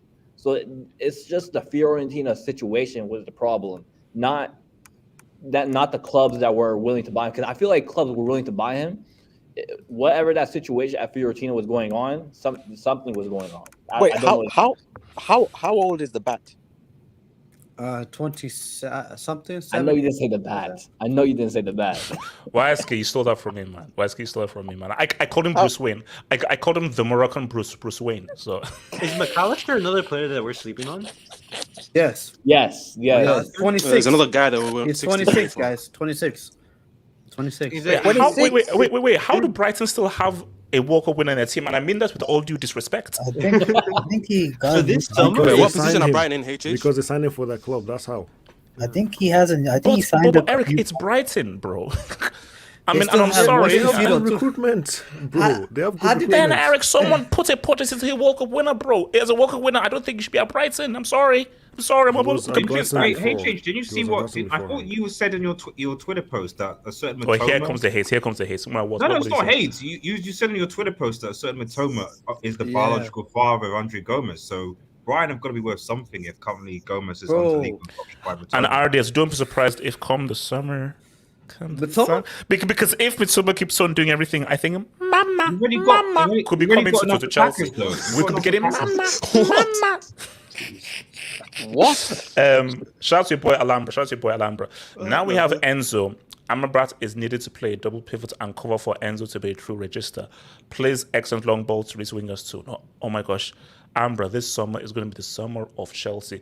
This summer is going to be blue. This summer is going to be blue, bro. This summer is going to be blue. When both United and liar. Okay, Liverpool get new owners. How? Let's talk about my guy Ziyech. Okay, guys. Talk to me, guys. I need some understanding here. I want to clown PSG more about that screening yard year, by the way, too. No. Okay, look. Did Chelsea do this? Okay, Eric. Did Chelsea screw over Ziyech intentionally, or was it just an honest mistake? 3 times a charm. So. Maybe we should be asking him why Ziyech is getting sold, because I think someone composed a song. There was a song. It's all about the Ziyech. Wait, who Eric? Who did that? That is very true. Wait, who did this song? Wait, but who? Why is it player? That's hold on, let me get it out, man. Waske, stop it. Waske, I will 3 words.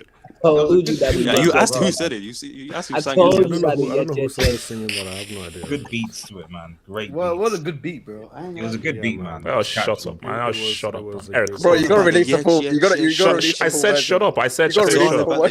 Eric, talk over these clowns. Eric, talk to me. Yeah. So your guy, the Ziyech, he wants to go. I don't know if he was taken to Paris himself, or he paid with his own money to go to Serie. Imagine going all the way to No. Book a ticket, Eric, huh? Coach. okay, hold on. You see, the thing here is, Eric, I was abused. Oh, okay, no, hold on. I think that came out wrong. People were insulting me in the DM that you disgusting club and so forth. Very much did actually. So about what they did to the Edge. So do you think that's we did him dirty? No. There's no way we did the Edge dirty. I don't believe that for a second.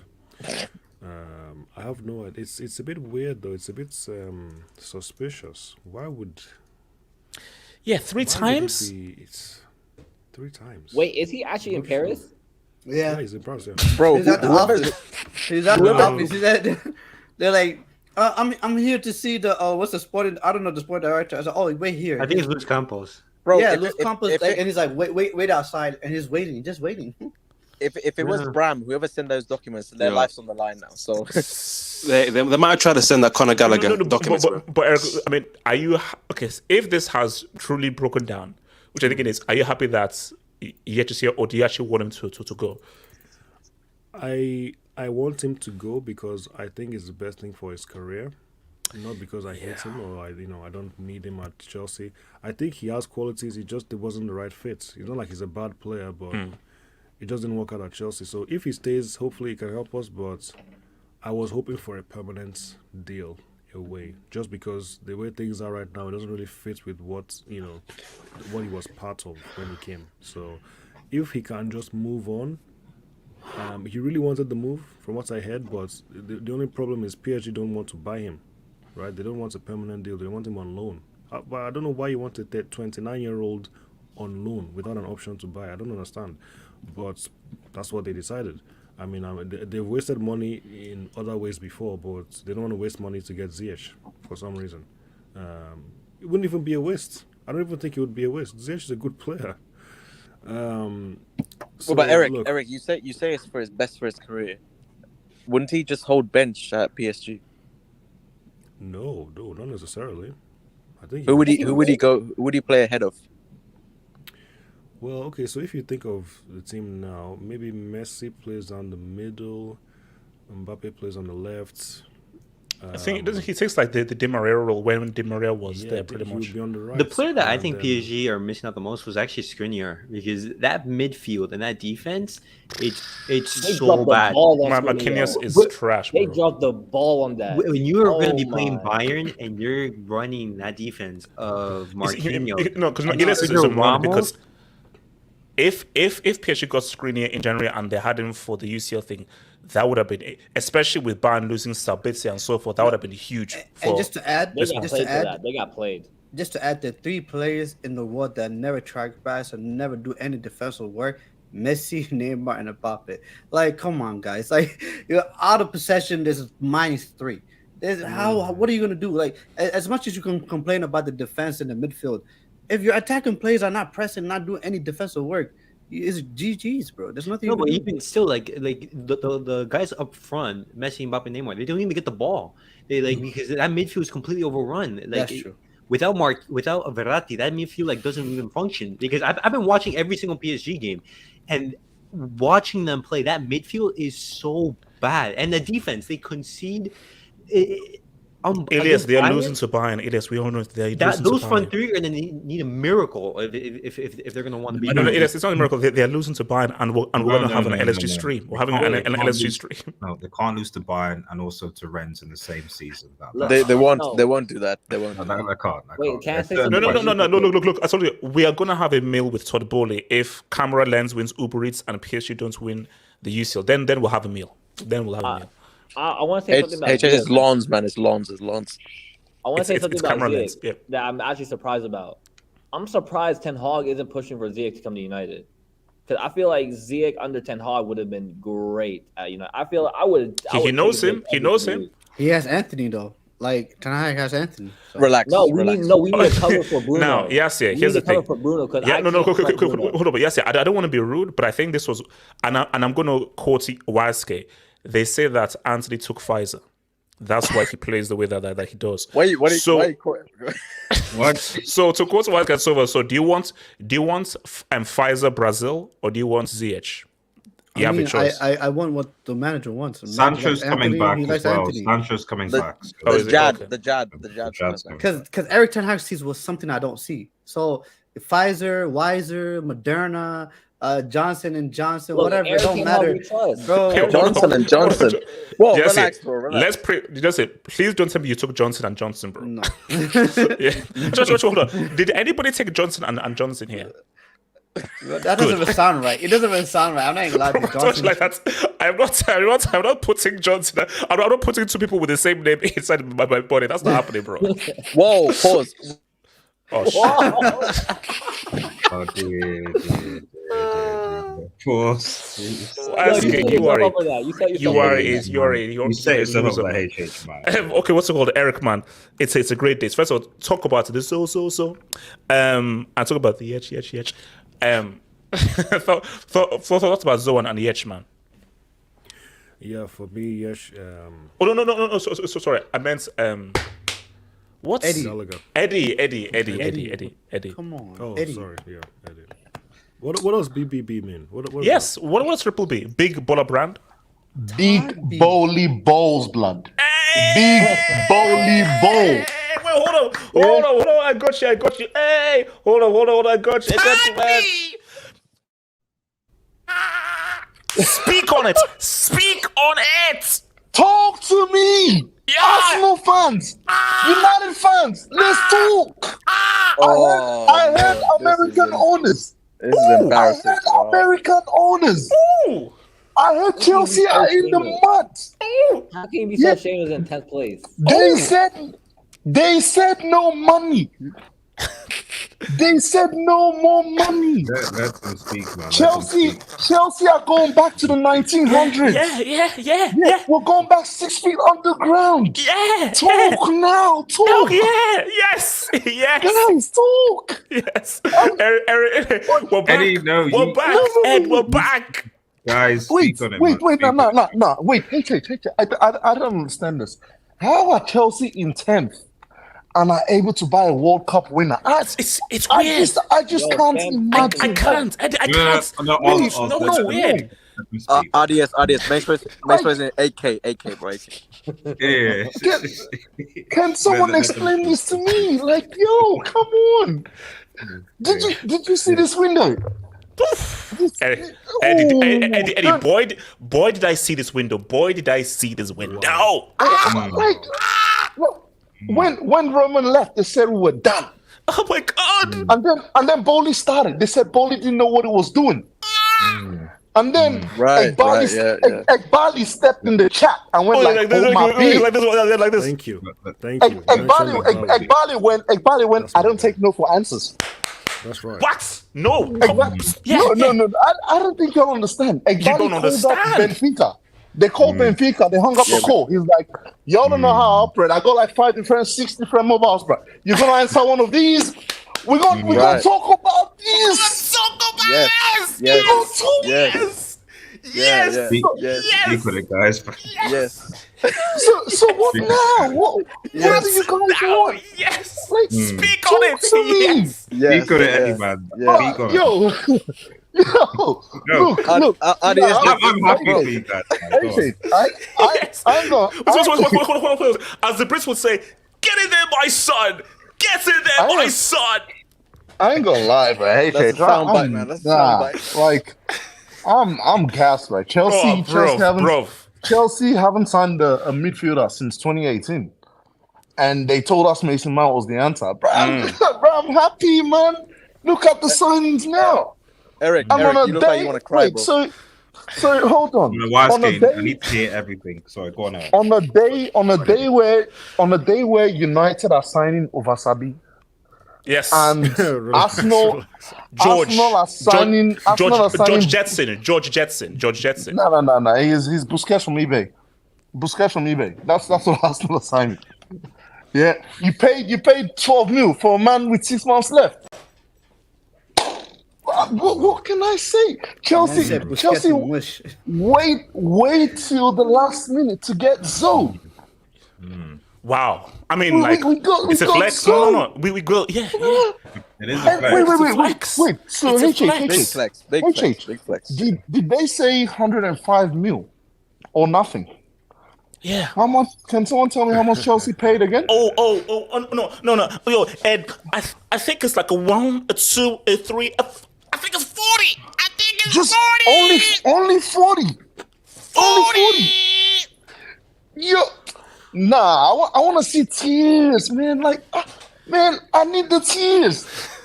Listen, this wasn't the emoji. Like, nah. People. Rivals have to apologize because you said Boehly didn't know what he was doing. You said Boehly didn't know what he was doing. He set your lap. Oh my God! Yeah, No. We were wrong, man. We were wrong.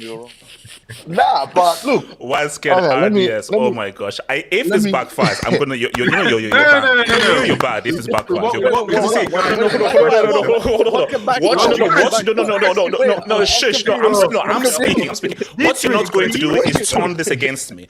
What you're not going to do is against me. So no, try and get it as a receipt. I'll ban you. I'll just ban you.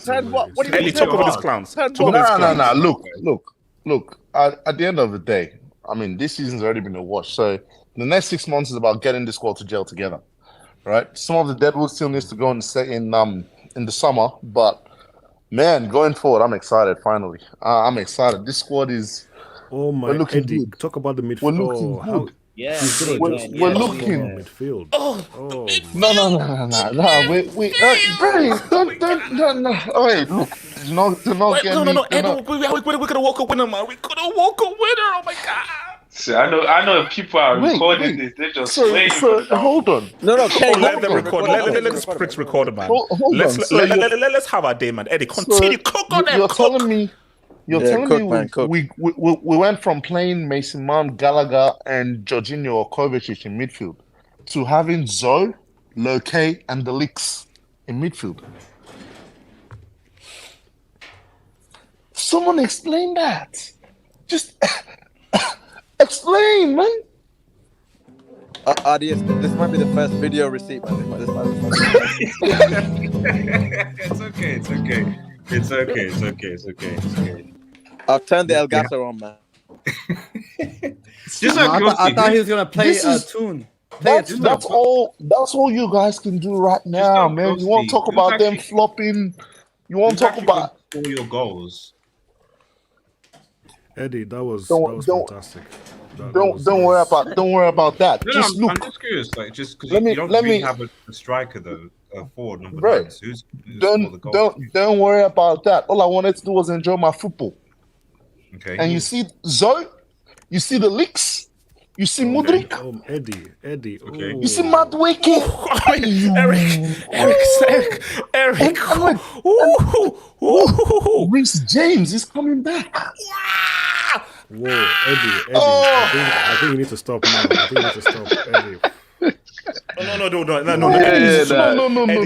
Eddie. No. Eddie, we can't clown our rivals. This is too much, man. Nkunku. It's too much. Nkunku is always away in the summer. Oh my God. This is. Wait, no, it's not just Nkunku. It's not just Nkunku. I mean, I don't know if you saw the other day, but the gusto is coming. The gusto is coming. Oh no! Like, oh my days. Nah, it's finished. Like Chelsea are basically completing football right now. Yeah.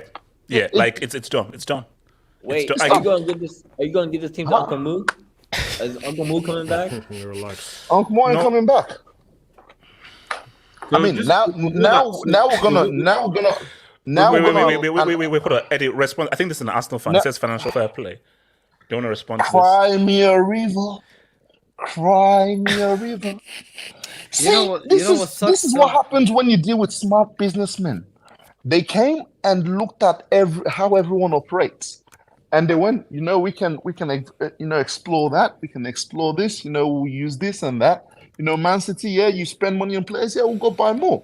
Arsenal, United, you like installments? We'll show you how to do it. What you guys gonna say now? 8-year contract on that. FFP ain't got nothing on us. Oh my, the 8-year contract. Oh man, 8-year contracts. Isn't that not necessarily great? But I mean, no, come on, no. RDS, just take the L. Just take the L. No, I'm just saying. No, I'm just saying that on this channel we kind of slated players for taking long trunks in João Felix, Atletico, and Harry Kane at Spurs, but now apparently it's a good thing. So please, RDS, just say that. Just take the L and just admit that, man. The only Chelsea said, "What's up?" The only thing I'll say is that, and it's just a legit question, Chelsea fans, like with all this backing and stuff like that, what? Because Eddie said that like Chelsea this season is over, so apparently there's no expectation for the rest of the season. Okay, fine. So going into next season with the amount of money that Toby has spent and Greg Potter spent, like what is the expectation that Chelsea should compete on all fronts, or is it that or is this still a process? Let me answer the question. I'll answer you. Okay, so go on. I'm expecting the squad to be. We have like 40 players, so I'm expecting like 10 players to leave. Okay.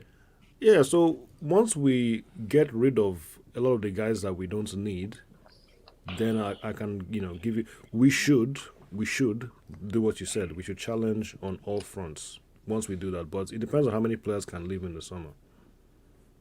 That's what I think. No. Okay, I'll say like you mentioned before, Chelsea need a goal scorer.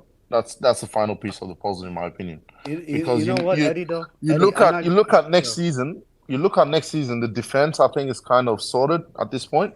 Midfield is still. I expect them to add another midfielder, especially a DM to the mix. You say goal scorer. What do you think Nkunku is there for? He's gonna be the goal scorer. Look. As excited as I am, I don't know if the Felix deal gets done in the summer. Yeah. No. If it gets done, I'll take it. Needs to happen, man. If it gets done, I'll take it. Bro, like but this Enzo thing. Nkunku for me is not a 30 goal a season striker. So unless you want to tell me we can, unless 30 goals. Unless you want to tell me you can spread the goals around, which we haven't seen yet, right? Because Mudryk. What about Lukaku coming back, Eddie? Oh hell no! Please come on, man. No, come on, bro. Can I ask a question? Can I ask a question? Yep. Is there going to be another midfielder that's going to feel the same way that when Chelsea signed Enzo? Is there going to be another player like that?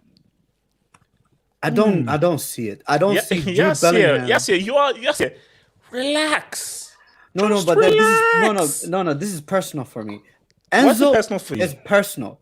Enzo, like, there's certain players in football that like I love. I love this player. Like love this player. And Enzo is one of them. Like Enzo, for me, I'm gonna be so hurt by this till the end of time. This is gonna be the moment where I look back and I'll be like, damn, Enzo. I like. Yes, bro, you are the most. You know what. Yes, you're officially the most extra person I've ever met, either in real life or virtually. Literally, you go from 0 to 1,000 like that with everything. It's just an extreme. No. I'm just being honest. It's just freaking Enzo who just came. Oh my gosh, this is the worst thing I've ever seen. Different. No, Enzo, he's complete, right? That's what I'm saying. Like, it's different. Look, no one sleep on this, man. But if that Brazilian kid, I don't know if you're watching this game right now, Andre Santos, if he balls. That was the worst take. Oh man! I told you, Showtime. I mean, no, but Oz, after the amazing meal that Eddie just cooked, Oz, are you worried about Showtime? Showtime FC. The first ever in football history, the first time we're ever going to see Showtime FC. Are you worried? Showtime FC still in 10th place. You see, Oz, as I said that. I asked the question, HH. And can I respond? Next season, are you worried? Next season, I care about now. What's happening now? Still in 10th place. RDS, how pissed off are you after Eddie just laid out the Chelsea plan like James Gunn did with the DCEU? Let me ask you this: what's plan is better, Todd Boehly's Chelsea plan or James Gunn's DC plan? Which plan is better? Unfortunately, the thing is, it's one of those where you have to wait and see. Unfortunately, you have to wait and see because the thing is that other clubs obviously have their plans in motion. Clearly, Arsenal have their plan in motion, City have their plan in motion. Newcastle even have a plan in motion, so to speak. So what we're now seeing is we're trying to see, okay, Chelsea have spent the money like they've had before. They actually spent the most in the summer just gone. And Chelsea fans are saying, we're back. We got this. We're going to do X, Y, and Z. RDS. And then the season happened. Sorry, yeah, Osgone. Isn't it true that Chelsea also signed the Verts, the Ziyech, the Werner, and Koulibaly and all these? No. I won't let you. No. Shush. No. I won't let you go there. I won't let you go there. No. Shush. No. Iris. No. Sorry. Oz. For no. Sorry. Iris. No. Sorry.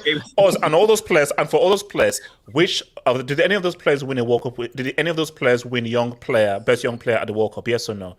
Yeah, I think no. Part of that makes I've heard all of this about how it's okay. Find all these players. And what happened at the time that did happen? Because I was told that Werner was the new. No, I was told that Havertz was the new Zidane. Have you heard of something called? I was told that Havertz was the new Zidane. What happened? Oz, there's something called Oz, look at his pick. Oz, do you know who this is? Can you look at my EV? You know this man is? It's called recruitment. Or say it with recruitments. Are they part of Potter's plan? Are they part of signings?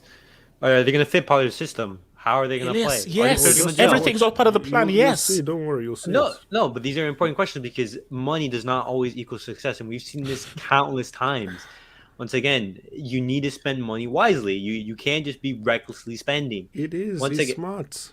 That's why people Chelsea are definitely back. I think I agree with the Chelsea fans here. Spending 700 million in 2 windows is not smart. Yeah. Look, I'm expecting a trouble next season. I want to see it.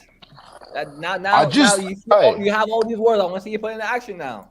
I want to see you put into action. I better see trouble next season. HH. You guys better not hide. I want to see a bit of trouble. I'm just saying. When it happens, I don't want to hear no excuses. Oh, Chelsea bought the league. Chelsea bought this. I don't want to hear it. Eddie, if it does, listen, Eddie. Said 400 million, 10 place. If it doesn't happen, the complicated Chelsea show must come back. Okay, no. Hold on. What Eddie said though, if it does happen, you can't say we bought the league. Fair deal? Wait. Hold on. Alice, you have to agree to what Eddie just said. I'm saying I agree, but if it doesn't happen, I want that complicated Chelsea show back. I want you. They hate it. It's crazy. I want Eddie. I want Eric. It's crazy. Question: If If City win the UCL, did they buy the UCL? Of course they did. They've been trying to buy because they've been spending crazy amounts for consecutive. You spent 700 million? No way! Hell no! Hell no! Can I respond? Can I explain it? Let me explain it. Let me explain the difference. Let me explain the difference. There is there's a clear difference. This isn't the same as Pep. This is not the same as Pep. Let me show you. Let me see why this is not the same as Pep. First of all, guys, that money City were doing all up front. This is spread out along 3, 4, 5, 6 years, and who knows what they're doing fully paid. So, and also remember, these are multiple windows that these guys are doing because trust me, City, from the beginning to now, has to be almost 2 bill. If you put everything together that City have spent in every single window, it's almost 2 bill. We're not going to do this next window or the other window. It's only in one window. So don't even put it near what City have done. Close to compare. Wait, it's not worse because most of the players were you spent all that. We're not because you're ignoring all the amount that you spent beforehand on the previous players that claim in, and then you're spending money before City have spent money. So actually, Eric, this is crazy, though. This is something we have never seen before. But most of the players were signing. Don't forget, it's not like everybody's going to be in the first team. Right, a lot of the players we're signing will be loaned out. They'll go to different places. So it's not like every single signing is going to get into the squad. No, Eric, you're right. So let's not pretend like all that money is just for the squad now. It's not what it is it? So No, I think it's just, Eric, a lot of your fan base is saying that with these signings, Chelsea should basically be getting the treble next season. Oh please! So Oh No. please! No one said that. It's you guys. It's you guys No that one put said these that about the type of treble. Stop it! expectations. No, okay. Let me No one said that. chime in. Let me chime in. What I think the owners are doing. Let me take the gas out of the whole thing now. What I think the owners are doing is building a competitive squad for at least the next 4 or 5 years, right? And they're buying young players. So by the time we're looking at the next 4 or 5 years in their prime, because there is, unfortunately for Chelsea fans who might not want to hear this, the stadium will need to be done in a short period. And during that period, you're not going to be able to buy. So having these young players now growing at that time would allow Chelsea to remain competitive while that whole process is going. That's what I see happening. So I think in the next year or two, expect them to kick off the stadium development, which needs to be done. And that'll take another 2-3 years. So this is basically insurance to make sure you've got a competitive squad. That's why they're willing to spend all this money now, so you can go through that period without any issues, unlike some clubs that we know, you know what I mean? But that's on the assumption that these players work out. And what Don't happens worry if they about don't? that. No, Don't I'm just worry. saying, you have to worry because what's it called? If you're going to be competing against Manchester City, against Arsenal, against the top of the top in the Prem, you need to have a plan. You can't just be spending. we do have a plan. No, but obviously that's the plan right now. Is buying young players. No, but the plan right now is, man. You need to be. Look, No, you can't tell me to be. Let We'll just leave Chelsea it. fans live, man. Let them Yeah, live. exactly. We'll leave it here. We'll leave it here. We'll leave it here. but obviously there's No, seriously, guys. We'll Let's say the salts on this panel can give someone like a serious disease, man. Seriously, it's a health risk. No, but it's a health risk with the amount of salt. Guys, just be happy for me. Be happy. but Basically, no, hold up. Artists, I've saw everything. Artists, I've saw how much I've suffered and so forth. Be happy for me. No, We it's are like, happy. it's like people are. People are, I feel like people don't understand. History repeats itself. It's beautiful. It's beautiful how it repeats itself because human beings we're like that. We forget things. We say things, but yet it has happened before. Let's not act like when City got bought out, they didn't spend big money to buy big players. Look at where City are today. Look at where City are today. So I want to come to streets. Thank this. See, this is why I love the streets, man. I love it because the streets have been back. So the streets, thank you for reminding me, bro. Because this is one I definitely want to talk about. It's Cancelo. So, so shout out to, I think it was Pat in our WhatsApp group. Now, I want to know whether this is true, so I want to put this out there. Was there a bust up between Cancelo and Pep? Is that fact? I wouldn't call it a bust up, but I think so there's at least a bit of disagreements between both of them. What happened was Cancelo was mad at the game time that Pep was giving him and giving to Ake instead because Cancelo was a very important part to City's winning the league and all that, and Cancelo got mad about it. And Pep, I think this was a statement from Pep saying, "I don't care if you won me a league. If you do not follow what I say, good night, have a nice day. It was great knowing you." That's what I think Pep's message was to Cancelo because now Cancelo. It's bad right now because he got not only dropped from Portugal by Diogo Dalot, now he got dropped by Ake, who's not even a left back. Yeah, he's been out of form, man. He's been out of form. Okay, so I think we can all agree that he's an extremely talented player, an amazing talented player that is badly out of form. So when we now combine talented player who has done some ridiculous things on a football pitch, scored some stupid goals, made some outstanding passes. Are we saying that under Nagelsmann, he can get the best out of him? Or is this just a guy that is out of form and is no longer as good as he once was, and Pep made him to look a lot better than he really is? I want to say this. Is Nagelsmann even doing that good in the Bundesliga? We say, I like... Bro, if I pull up the table, bro. In my opinion, I think Nagelsmann is a good coach. I don't know what's happening, but he brought the Ligt, who has been trash when he says ever since he came to Bayern. And there's a lie. There's your first lie right there. There's your first lie right there. Oh, wow. There's your first lie right there. A guy who doesn't watch the Bundesliga, there's your first lie right away. Didn't he bring in Sabitzer?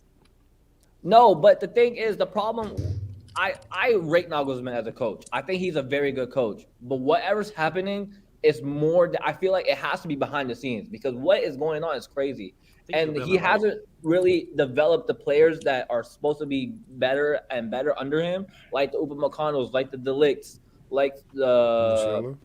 I just think that he doesn't play their Automatically system. assume that Cancelo is going to be better under Nagelsmann, a player who's out of form, by the way.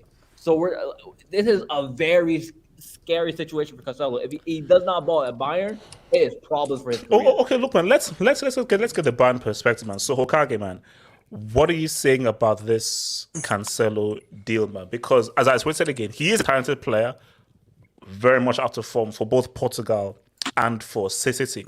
So do you think that, no, Nagelsmann can get the best out of him and can show you what this guy can really do? Or are you a bit worried that, okay, is this sort of... Because here's the thing, because you can say, you're getting City's sloppy seconds and so forth. Zinchenko has been outstanding.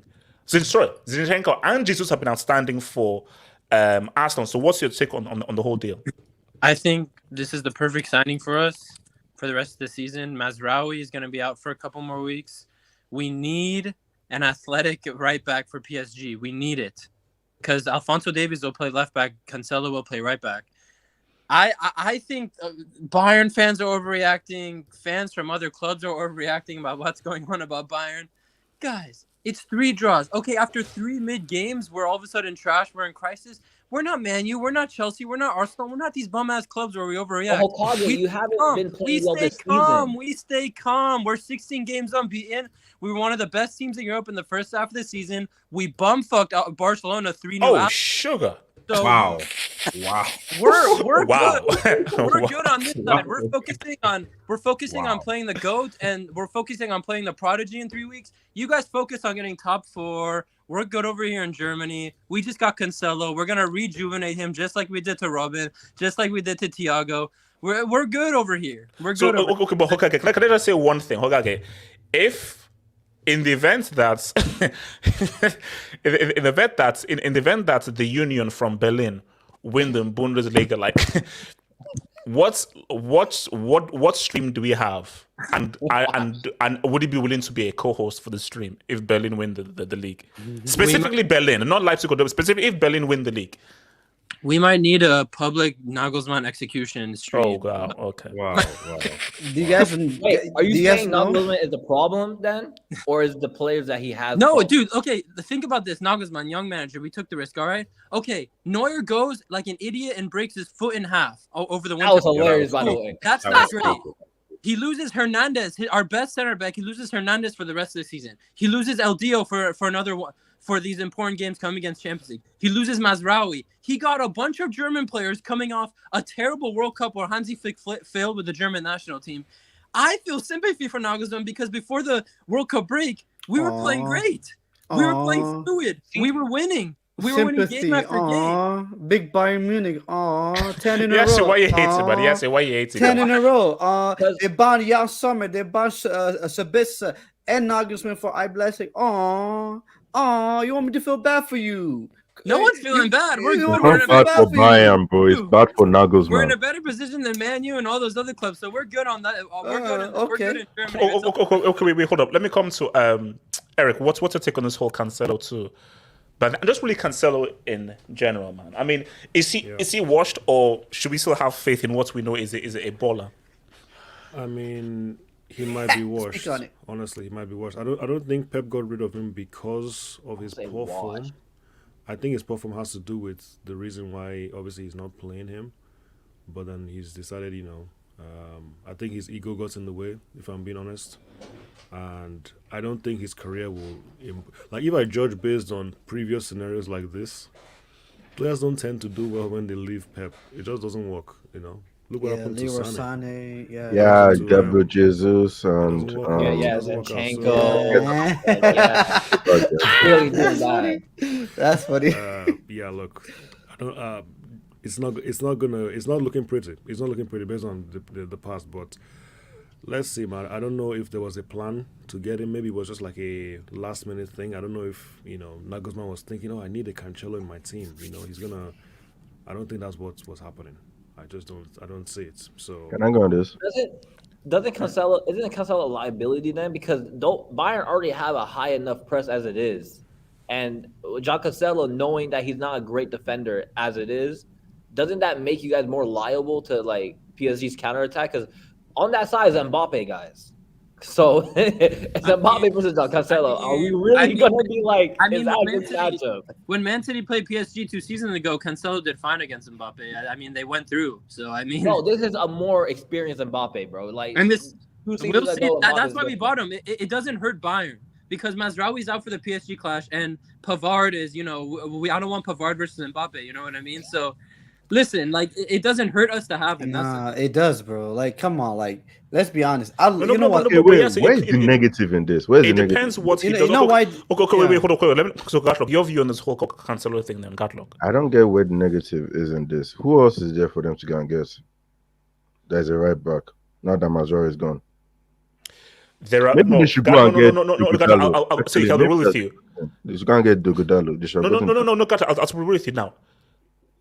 Put out any name, they can probably defend better than Cancelo. Now, the thing, though, is can Nagelsmann improve his defending and also get him better to now actually being effective going forward? But let's be real. He can't. Defensively wise, he's a liability, but we all know what he can do going forward. But continue. Here's the thing. Look, Cancelo can't get destroyed by Mbappe. That's true. The only issue is, the thing is, for Nagelsmann, the way he plays is fundamentally different to Bayern's psychology. Bayern are a team that play 4-2-3-1 attack. They love to attack every time, even defensively. They don't really like to defend. That's why Hansi Flick was so good for them. Nagelsmann is more conservative in the sense of, you saw his Leipzig, they play the back three. He plays with a front two. That is literally a way that Bayern do not like to play. They play with 4-2-3-1. Look at Nagelsmann. He's having to play 4-2-3-1. He's trying to improve his defense with a back four when knowing that De Ligt and Upamecano have that bozo gene in them. For Cancelo, that whole a City player leaves. That to me, that I'm sorry, Eric. That's kind of rubbish because with Sané Sané has been having a decent season this season. Jesus, you've seen what he has done for Arsenal. And Zinchenko. Yeah, but then they also managed. Like Arteta was at City though. Let's be honest. That's kind of a cheat code. Like let's not act like he didn't coach him. Say what you want about Sterling.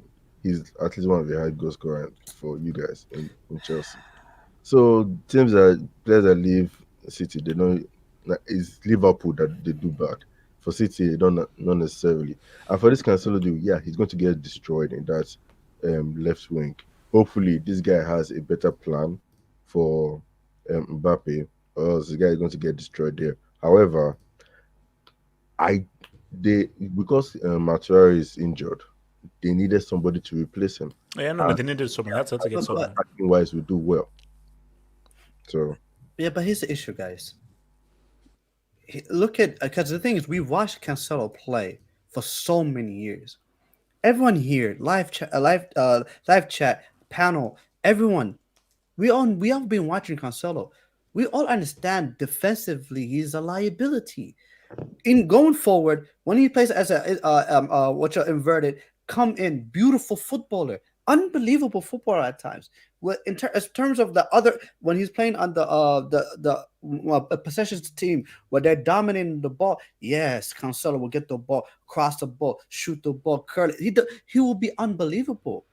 But like you look at Bayern Munich, you're like, okay, all these defenders that they have injured, they need someone that can actually just defend.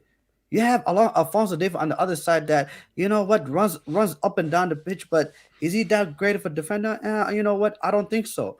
Then you're gonna have relax. No, but I don't think he's that great of a defender. Wait, who? Alphonso Davies. I don't think he's that great of a defender. I think he's better going forward. He's good enough, bro. He's good enough. He's good enough. Nah, he's good attacking wise. Defensively, is not a good. No. I'm not saying he's amazing, but he's compared to Cancelo, he's. But then you need a balance, HH. You can't have. You can't have two extremely offensive on both sides. One of them has to be more defensive. How is Cancelo going to help them defensively? It makes no sense. Okay, unless Bayern play like the way Hansi Flick played in 2020, I don't see how.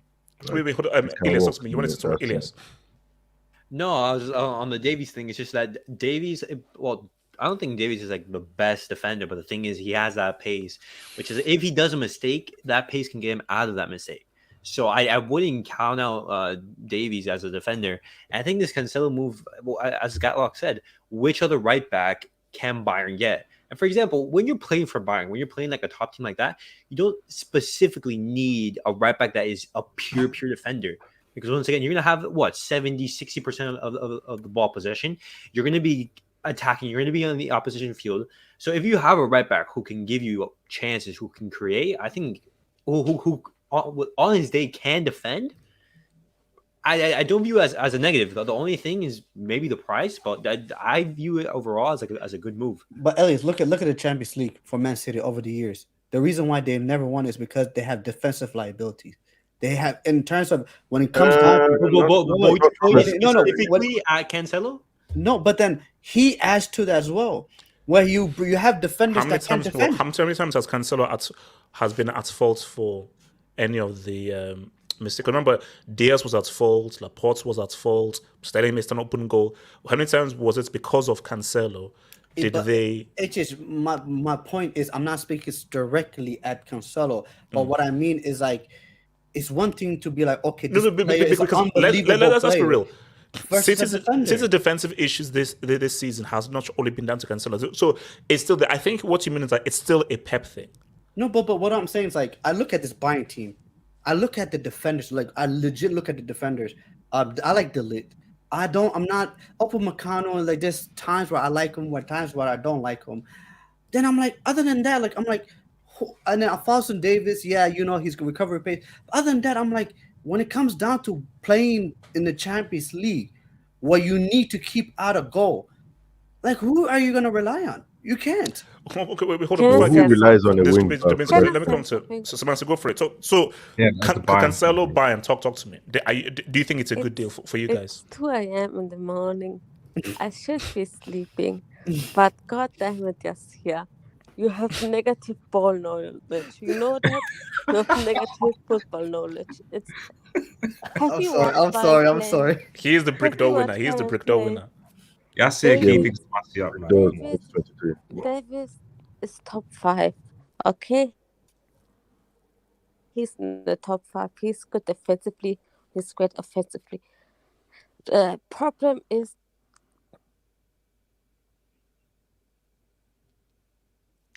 Did you cut off? What happened? All right. Yeah, actually, she's having some internet connection. Masrau is now missing. Now nobody's having Kimmich in the midfield, and that's why we bought Cancelo. That helps help us in attack and help us in the midfield.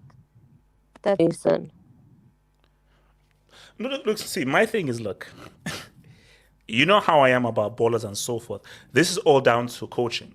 Because you know what, I always call this. I call this like the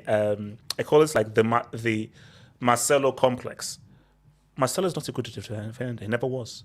But what Zidane did was he tried to cover up his defensive liabilities and focus on his offensive liabilities. Marcelo was crucial to Real Madrid's attack. But Casemiro with Ramos and so forth helped to cover for when Marcelo's defensive was not around. So they did a lot of work to really cover his misgivings. So my thing is that can Nagelsmann's coaching, because I think some people made the coaching, do they have a Casemiro? Yeah, that's a problem. Hence why, but the thing though is that Nagelsmann and Bayern, they play differently from City and so forth.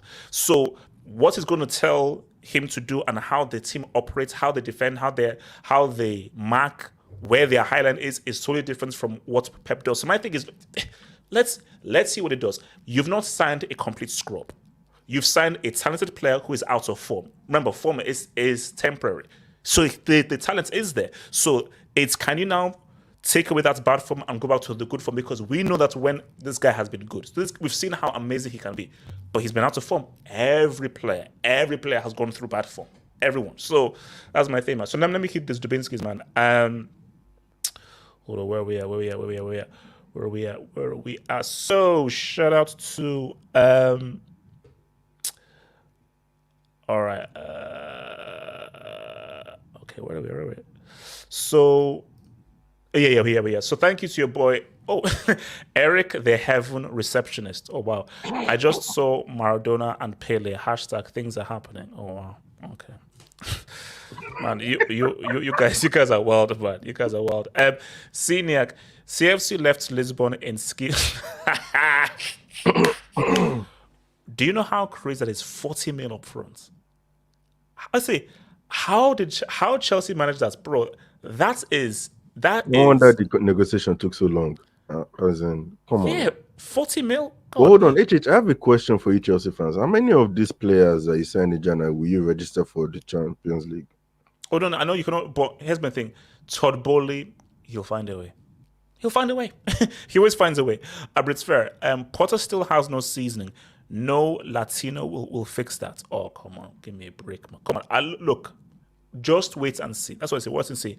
Juan, Enzo and Andre Santos in midfield. Fire, rivals, beware, man. Bro, that's crazy, bro. Enzo and Andre Santos. Play 5 at the back.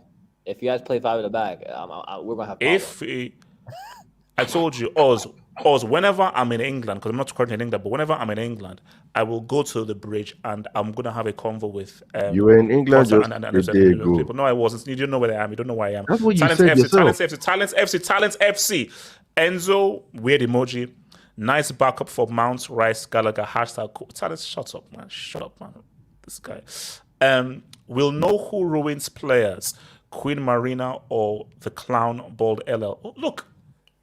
All I'm saying, though, is this window is far better than that bomb-ass window we had under that clown called Lampard. This is far better. Frank, who won the Champions League? Who's referring to? Liverpool, God. Liverpool, Man United getting new owners. Chelsea ain't doing. Are they really? Imagine they get... No, because I keep on hearing FSG, Glazers. July. Elijah, is this confirmed? Yes, sir. Yeah, United definitely are getting new owners. Okay, no, Oz, are you really getting new owners? Really? Because I don't want you guys to be happy. Are you sure you're getting new owners? I don't even know at this point. It's dragging way too long. I hope it is. It's been confirmed for ages. Oh, really? It's been confirmed. Okay, let's see. Yes, sir. All your money, baby. And please give them an American that doesn't want to spend money. Please give United and Liverpool No, Americans that don't what want to I'm spend hearing money. is it's Radcliffe, whatever his name is. He's not going to spend. He won't spend. Yes. David C. HH made a video about the Zoe when a deal was reached, and then there were doubts about the deal. HH then made a video I thought about this on Twitter. When you made that deal, when I saw that video, and then I saw the deal almost wasn't going through, bro. I was about to leave some stuff, bro. I'm not even I was looking at this stuff. I was like, oh man, why did this guy complain? And what's worse? And I saw in the replies, this Donkey Kong went to go and reply RDS and went to go out to the Jinx. I was like, oh my god. RDS, thank you, RDS, man. RDS, thank you for contributing. No, RDS, I just want to say thank you. RDS, thank you, man. Gallock, don't worry, we've got a whole video here. RDS, I want to thank you. Don't worry. I was here during Eddie's cookout, man. I want to thank you. Miguel Rabines, man. This is why Liverpool are struggling. Klopp ain't ruthless like Fergie and Pep. Also, Ake can play fullback. He's versatile, hence why he's linked to Chelsea. Look, basically, do you know how crazy that is? Ake, who's a central defender, is still a better kind of left to right back than your boy Cancelo. That's crazy, bro. No, Ake is money. He's money. We've got Sabitzer, the Hauvitzer. De Jong cries, stop it. Please. Tell me that tell me that Sabitzer isn't better than Dan. Tell me that. So talk to me. Oz, would you rather have Sabitzer or Frankie De Jong? See, I hate when people go overboard with it, bro. Sabitzer is nowhere near De Jong's level, bro. You can't compare the two players. De Jong is way better passing wise, vision wise. Defensive, like, don't do this. I hate it when, and then people are saying because we got Sabitzer, we're not getting De Jong. That makes no sense. It's a loan deal. Like, people go overboard with it, and I'm so tired of it, man. It's football fans, man. What do you expect? Football fans, sorry, 90% of football fans are stupid and emotional. That's how they operate. Whimsical thought. Cancelo's emotions are natural, but his actions in response are another thing entirely. Arguably City's most influential player, he'll surely rediscover his form. Huge boost for Munich if they get him back to his best. Guys, this is what I want to do. We can't deny that Cancelo hasn't produced some of the most insane passes we've ever seen and scored some of the most outstanding goals. When this guy is at his best, this guy can be amazing. And here's my thing. If Nagelsmann can get him to his best, this is an amazing signing. You see, we only question the signing because he's so out of form. If he can get him back to his best, do you know what this guy can do? So let's just ignore the fact this guy is still an outstanding player. Reactionary mentions, man. Reactionary. Yeah, man. Zoteng TV. Zlatan versus Aguero Correa. This is tricky. I mean, you say clear. It's not really. Exactly. No, you see, no, that's the thing. It ain't clear. It's a discussion. It's not clear. It's definitely not clear. Because I mean, Aguero doesn't have anything. Never. No. But here, okay. This is what happened is Ibrahimovic, in terms of the different teams he's been on and the amounts of different leagues that he's won and so forth, that's cool. But despite all that, that's Aguero moment and winning it for City. Aguero. That's an iconic moment. Also, one other thing to keep in mind is Aguero has international success. Clubs that have Wait, no, hold up. No. Elias, I'm begging you. Elias, I am begging you. You're not counting Aguero's World Cup. Yeah. Elias, I'm going to hit you with a few stuff. So bear with me. I'm going to hit you with this. Damn bloody fool. Shut your goddamn. That's messed up. No, Shut one your more. goddamn ass up. Just for that. How many games did he play in the Copa America? No, Zlata's clear. I don't even think he played. Did he play in Copa America? He didn't play. He was retired. No, he played. No, it was the year before he retired. Copa America. No, that was the year before. No. He played. One iconic moment wasn't Zlatan scored the best goal to ever in the game with that goal against England. Yeah, that was an amazing goal. Wait, hold on. Okay. Are we going to have a conversation about England where arguably two of the greatest goals of all time have been scored against England, Maradona and Zlatan? I mean, are we going to have a convo? I don't know. I mean, Charlie, talk to me. Talk to me, bro. Yeah.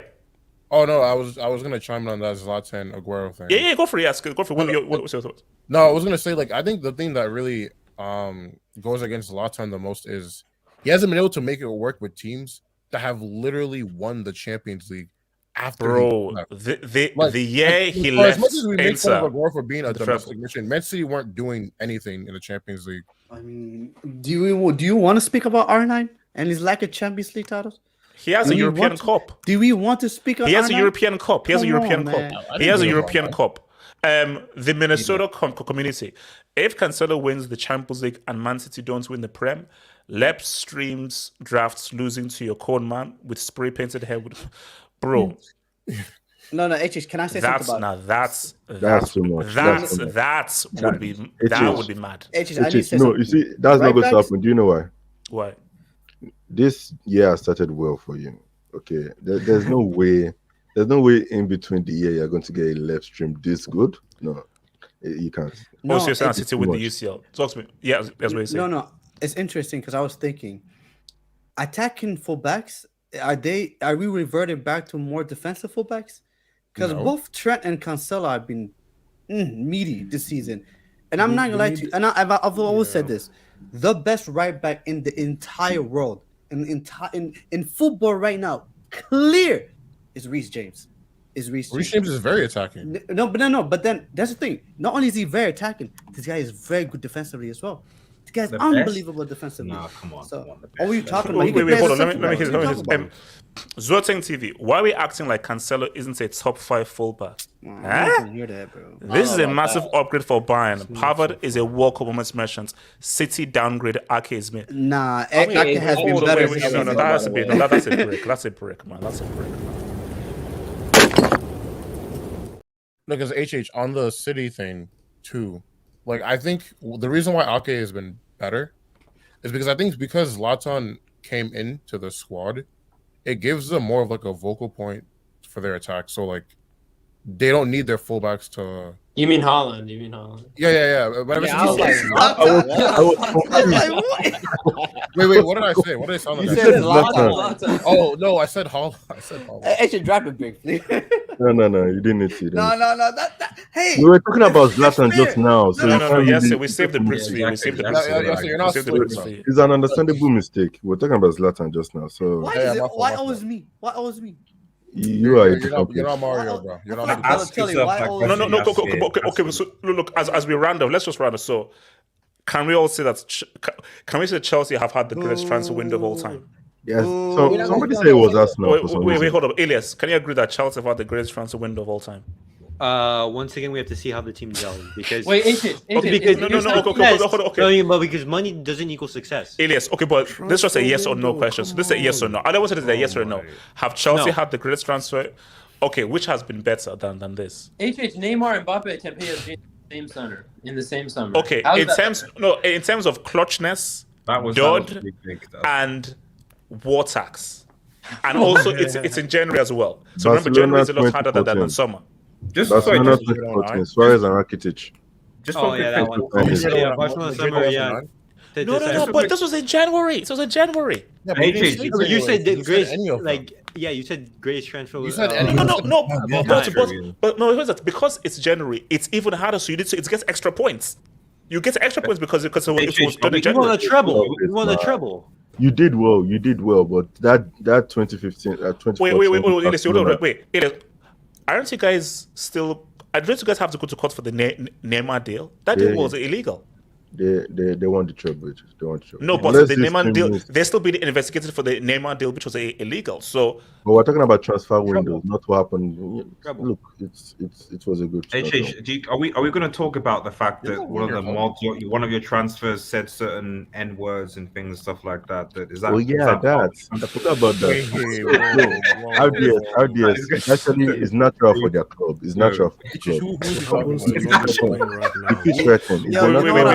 Wait, hold on. So, air question. No, I'm just saying. I noticed that he's not playing right now. Who? No, the person I'm referring. I don't need to name any names. He's not playing. Don't you think he fit into the club perfectly with what he said? No, I'm not gonna lie to you. You know what is interesting? Football. Wait, hold on. Yes. Stop it. Yes. Football be changing people, bro. I see people that look like me be talking about like, man, come on, relax, man. It's all good. All this. I'm like, hey yo, relax, hey yo. Like I'm telling you, when it comes to football, people's opinion change. People don't have the same energy when it comes to football and their football club. Oh no, bro. Remember, a lot of things slide, you know. Remember a certain club who printed T-shirts of a certain dude in support of him. And so forth. Jaws. I'm just saying Jaws. Oh, sorry. We still talking about Mudryk and his rapid beats, man. Bro, there's people saying allow it, bro. He gets a slide, bro. It's cool. Yeah, man. Excuse me. What I mean? Like, proper Chelsea, isn't it? It's proper Chelsea. No. I mean, basically, look. There's a whole larger convo. I basically put it on Twitter. There's a whole larger convo about rap and what you're saying in rap, and basically, is that going to be on TT Extra? No, that was too comfortable. It came out. It's a good thing Chelsea already played Crystal Palace. I was like, hey, hold on, that's clear. He said that too comfortably, you know. Yeah. I mean, no. Look, it's a wild. No, because my thing though is rap music. Let's talk about rap music. Let's talk about rap. I'm just glad he already played Crystal Palace. That's all I can say. So can I ask a question? After the statement, this guy really stayed at Brighton. Who? Caicedo. No. Let's not do that. Bro, he said I had 10 siblings. Oh my god. No. So basically, I mean, like, okay. With all Caicedo thing, do you think that Brighton are doing him dirty? Like, I get where Brighton coming from. He's still a player on Sofa Block. I mean, come on, bro. A guy puts out a statement like that, and you don't give him a freaking dub. 10 siblings. Back up. You know why you can't do that? The thing is, nobody said yes to 100 million. It's like Caicedo is. He has 10 siblings. So what? Does that make it go down? Yes. Nobody's going to buy that guy for 100 mil. But I'm not gonna lie. You know what's crazy? This is the first time a professional athlete has says, "I have a family to feed," and they actually mean it. They actually mean it. No, this guy was begging for people to help him to feed him and so forth, and they said, "Okay, Eric, do you think that they did our black brother dirty, man?" Look, our black brother needs as much money as he can get, right? Yeah. So he needs to get out of that club as soon as possible. But I don't think they did him dirty. I think they value him. But in my opinion, if you value him high enough, you should not only keep him and price him out. You need to raise those wages. You know, pay him some more money. Wait, hold up. So Eric, is it really 3,000 a week? It's not 3,000 a week. I don't know where you got that from. Okay, how much is it? Eric, do you think Mendy's on enough money? Oh, I knew he just saw like 15. I knew he would go there. I knew he would go there. I knew he'd go there. Whether he is though. Like, I mean, Eric, don't answer. Eric, please continue. I just looked up something. And it says 15K a week. Yeah, 15K. 15? 15. Yeah. I'm sorry, but like 15K. No, hold on. I'm completely with what's it called with Brighton here and in the situation. You're with Brighton. Yeah, because once again, Caicedo has been fundamental to that Brighton system. They have a chance to be making Europe. They have a chance. They're in very good form. And if no one is paying the price that Brighton is asking, you stay. You're a player on their contract. It's that simple. And it's not like they're paying him like pennies. Yeah, I thought it was free. Never mind. I'm pretty sure any one of us would sign up for 15K a week. No, but I just want to say I retract my failure to feed them. I thought it was 3K. So my thing is look. Just for vibes and jokes, I'm like, free my black brother. Let him earn that wage. Right. Now this is in a football context, guys. In a life context, I don't know how you're living or what your bills are. If you're earning 10K a week, shout out to Miss Smallwood, 40K a month. Okay, Eric, you said it doesn't work like that. Okay, Eric, please explain. If you're working for a company, right, and your contemporaries, your colleagues are getting twice as much as you, at least, you don't say, "Oh, I'm still getting a lot of money, so it's fine." You say, "Why aren't Eric?" That's not what he said on his Instagram post. His Instagram post made it seem as if I am getting paid peanuts and let me earn a huge amount of money so I can feed my things. Even if you have 10 siblings, 15K a month is damn good. Unless you're living in a mansion in space. What I took from his statement is that he just wants to take an opportunity. Like, if you're earning a certain amount of money, doesn't matter how much it is, if you see an opportunity to get more, you'll try to take it. It's just logic. Eric. No, wait, hold up. No, Eric. That is completely fine, 100%. You should always look to earn more if you see your contemporaries are earning more, 100%. But it's another thing if you now use the sympathy thing of like, man, they pay me peanuts. I've got families to feed. I'm out here, man. I'm struggling here and so forth. I don't think it was him. I think it was his agent. Because I don't really get the whole... But it's only anything that goes on your Instagram account, it has to go via you. So whether it's your agent, it still goes via you, though. You have to look at hold up. You have to look at it from Bayern's perspective because they already lost Basuma, they already lost Trossard, they already lost Cucurella. Like they're losing players and they lost one of their players. And they lose Cancelo as well. That's a problem. That makes them very liable.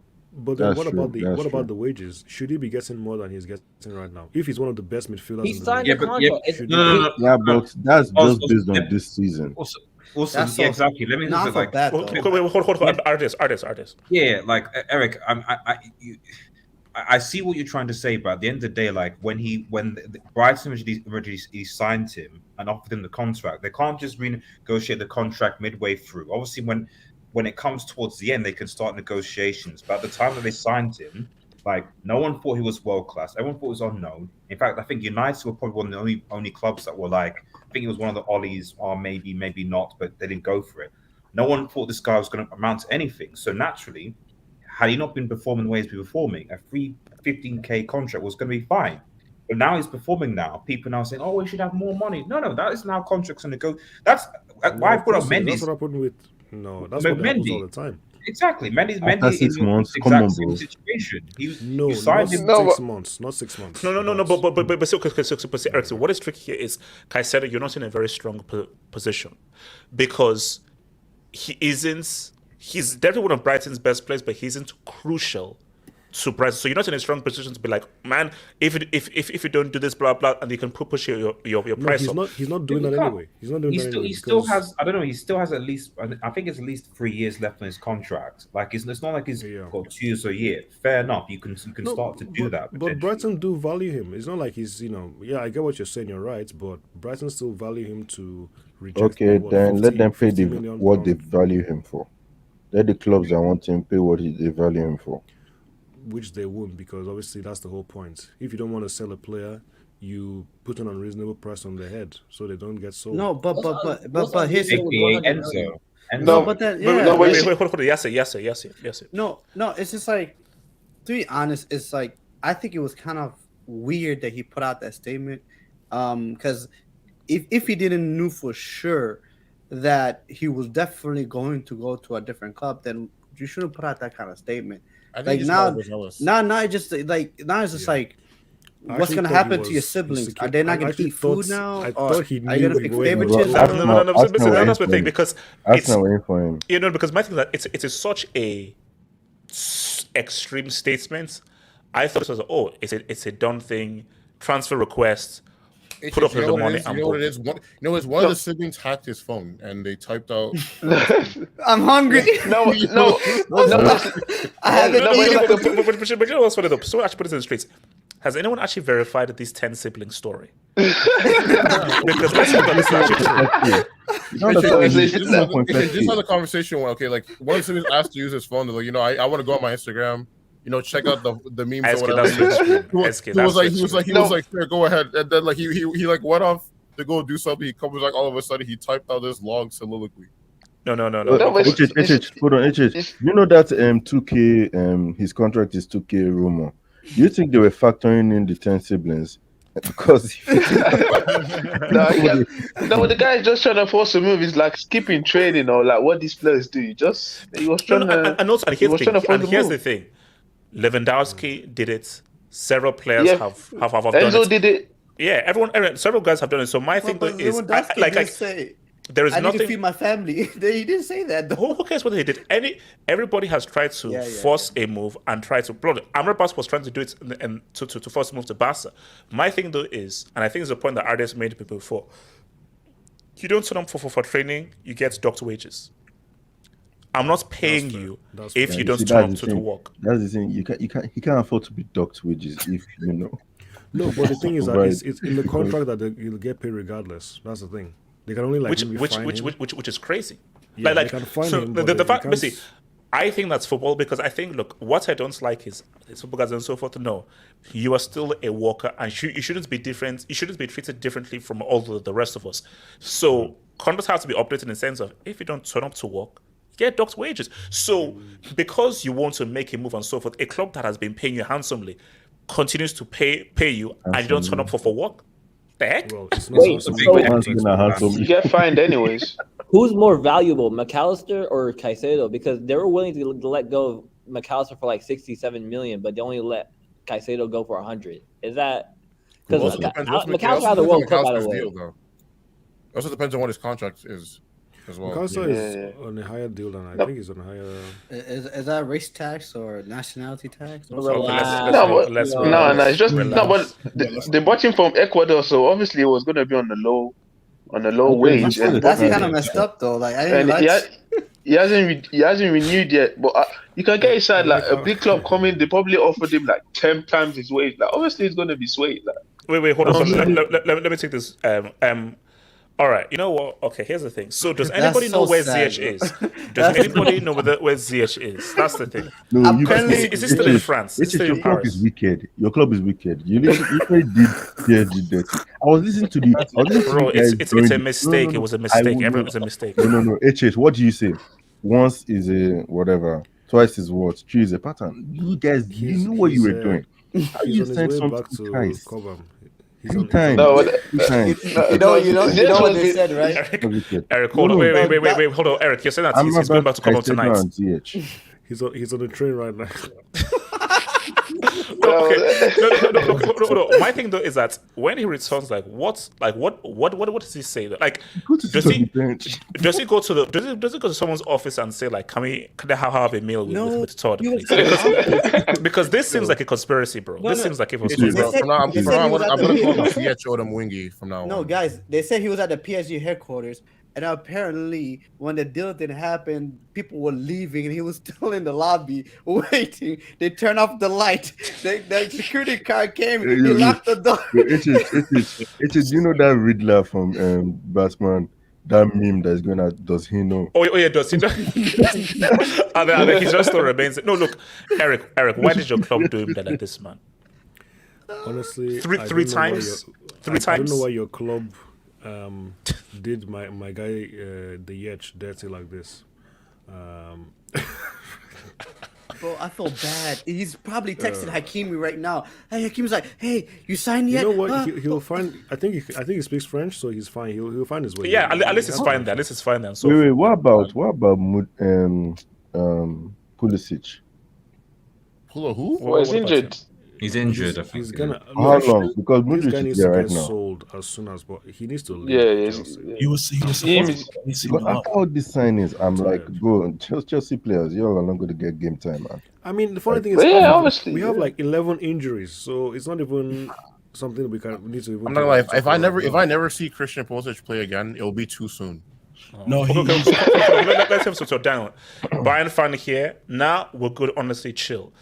Well, look, for me, let's just see what Cancelo does, man. Let's see what Cancelo does. Rather than just writing this guy off and saying he's going to be trash, let's see what this guy does. Maybe he pops off for Bayern. Maybe he does, man. He's going to be trash, but I just think that it's just a swap because, in a sense of Bayern's defense, their defense is still bad with or without Cancelo. That's just the same. Like that's defense is. But I'm a hater. Shoshana Alhambra. PSG now plays a 4-2-3-1 with Mbappe up front. Soler is taking up the place there, so the Ziyech makes sense. But honestly, I think he has a place at Chelsea. I'll be real with you. 4-2-3-1. Since when? Look. Whatever formation they play. Sometimes players, not really sometimes, always players feed off the energy of other players. We've not seen Ziyech with ballers. So Ziyech with Mr. Modric, with Felix, with Madueke and so forth, maybe he plays a lot better. Those few minutes where Felix was there, he actually made that Bournemouth and people actually look a lot better. So my thing though is we've not actually seen Ziyech combined with guys that actually have a football brain, not Havertz and Mount who don't have a football brain. The last time we saw that was Ajax. But like Ziyech can be a winger. Like he lacks the athleticism. He lacks too much. But it's all about the players you have around you and how they're playing and the decisions that they make. Ziyech is having to play with complete trash in Havertz and Mount and Gallagher. These guys are garbage. 2020 where you guys signed so many players. The only player I actually was worried about was Ziyech, to be fair. Yeah. And my thing is that Ziyech was the only guy that's, this is a natural. He was the only guy that's, this guy can do something. But my thing though is that, look, let's see Ziyech with Felix, Ziyech with Enzo, and how he actually combines it with these freaking dudes rather than the trash he's been playing with, you know? Yeah. Wing. Okay, I shouldn't have actually put this up. All right, I'm not going to read that up, man. All right, I'm not going to read that up. So, just one question. Wait, hold up. Minnesota community, does Todd B fit the American description? If so, not so far. Bro, he has gone against type, bro. Because remember what we all said? Oh my gosh, he's American. I was fearing Kroenke and FSG. No. I think the thing about Todd is that I think he just hired somebody smart, that dude from Leipzig, to do because in the beginning his transfers were trash, but that guy that has been doing your scouting, I think he's from Leipzig, right? I don't know what his name is. Vivel. You know what Todd B is like? Todd B is like a better version of Marina. He's like a Marine that would actually listen to people that actually know what. Hence why he was in a Twitter space. That's why he was in his space, man. Rodrigo orders Andre Santos steal of the window, only 12 mil. Bro, We've not seen what this guy I'm can hearing do. very good things about that. Nah, dude, he's man. a baller, HH. And he's Brazilian, bro. I'm hearing really good things about Andre Santos. Oh, by the way, Gordon to Newcastle, guys. What a Richarlison good is signing. also Brazilian, so we need to know. Hold up. Junior Aziz. Caicedo's annual salary is £182,000 in 2020. He started earning 15k a week from 2022. Kid has been on peanuts. Hold on. And you know what's his yearly salary? What's his yearly? What is his yearly salary? Is under 800,000 for a year. It's at 780. Wait, this is Caicedo. Yeah. Is that 15 a week? I think is it after tax or before? I think. Well, I don't know. I think it should be 15K after a week is over $1 million. Yeah. Here's my. See, we have to look at it through a football context. Based on what Premier League people, because how many years have Brighton been in the EPL now? Since how many 2017. 3 seasons, 4? 5 seasons. We also No, hold on. So if you've been in the EPL for 5 seasons, you shouldn't have any player on 15k. That's what I'm saying. Based on how much money EPL teams receive every. Bro, we did a thing. Teams in 17th. He's in the squad. Teams in 17th earn as much money as La Liga teams in 3rd or 4th. That's how crazy the EPL is. So if Brighton have been in the EPL for 3-4 seasons, there is no player, specifically one of your most important players should be on 15k a week. 50k. I mean, that's Division 1, Division 2 money. To be honest, that's like, I mean, to be honest, that's up to the owner of the club. If the owner of the organization is like, this is your wage, you sign the contract, this is what I'm paying you, and you agree to it, that's it, you know? So, like, it's this. No, true. No. Like, look, listen, my thing is, look, you sign a contract, and I'm just talking on whether it's like a moral view or something. I'm just saying, but you know, here's the thing, though. Here's my thing. Should be earning paid more. But at the end of the day, a business is a business. And what do they teach you in business? Drop costs down, profits up. With any good business, at any point, you want to reduce costs. That's what you want to do. That's what they were going up against Liverpool and Klopp. They say, Klopp, why is Klopp paying these top tier players who have gone to UCL final and so forth peanuts compared to what other guys are earning when these guys, and that's why Liverpool were under pressure and FC were under pressure. Like, no, you've got to pay these guys a lot more based on what they're doing. At the end of the day, if you compare Brighton's model to Nottingham Forest model right now, like, it is clear that Brighton's model is far more sustainable. They're actually going out, they actually have a decent scouting network across globally. They're signing relatively affordable players for, you know, from hundreds of thousands to maybe a few million, who they nurture, develop, and they can then resell, versus say Nottingham Forest. So basically, just buying potentially semi-wash, not all of them, semi-wash players for above average amounts. Like, long term, you can't do that. But see, here's my thing though. See, in a perfect world, and I said this about, see, in a perfect world, if Ajax could keep their players, Dortmund could keep their players, Monaco could keep the players, and Brighton could keep their players, football would be in a much better place. In my football utopia, Brighton get to reap the rewards of their excellent scouting. Monaco gets to reap the rewards of their excellent scouting.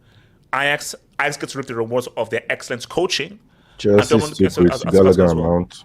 So my thing is that if that happens, I just feel that football would be in a better place. So if you have that football utopia, it is. But it's just unfortunate that Brighton are finding all these good players and are now under massive pressure to now sell them, because the sad reality is, if someone comes with 100 and 120 mil, this guy that you scouted that no one saw, he now has to go, which is unfair, because you should be like, no, I found him for 5 mil.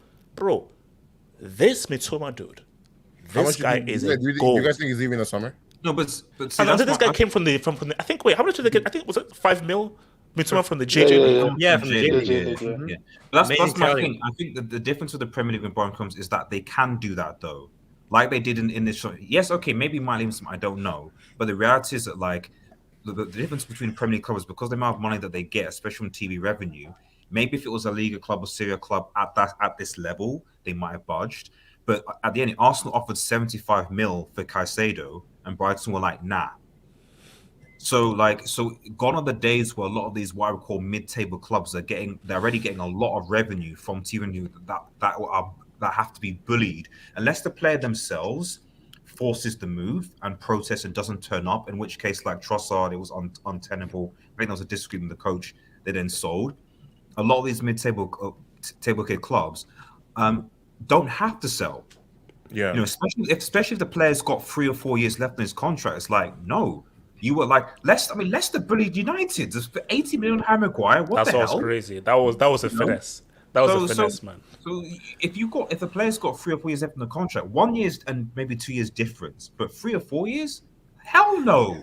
We don't have to sell. We don't have to sell. You pay 70, 80, 90 million. Because that's how Aston Villa sold Grealish for 100 mil. So I mean, Man City is the same concept. But the issue is though, the power does rely on this, but the buying club.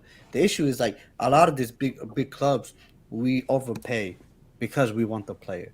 That's just the truth. Yes, I guess that's why clubs are starting now to actually scout to the small leagues themselves. That's why Real Madrid, like, you know what? Instead of waiting like 5 years and buying Vinicius or Rodrigo for like 60 mil or whatever, why don't we just get them ourselves? I mean, same thing. Man City, didn't they want to get both Enzo and Alvarez? Weren't they looking to get both at some point? If they had done that, they would have even though they didn't get him, they would have bought him for like 100 mil less than like the Hendrick for 2024. Exactly. Yeah, Man City bought another one of these Argentinian midfielders as well. Wait, hold on. So Minnesota community, man, and we'll be out of here, guys. So people place bets.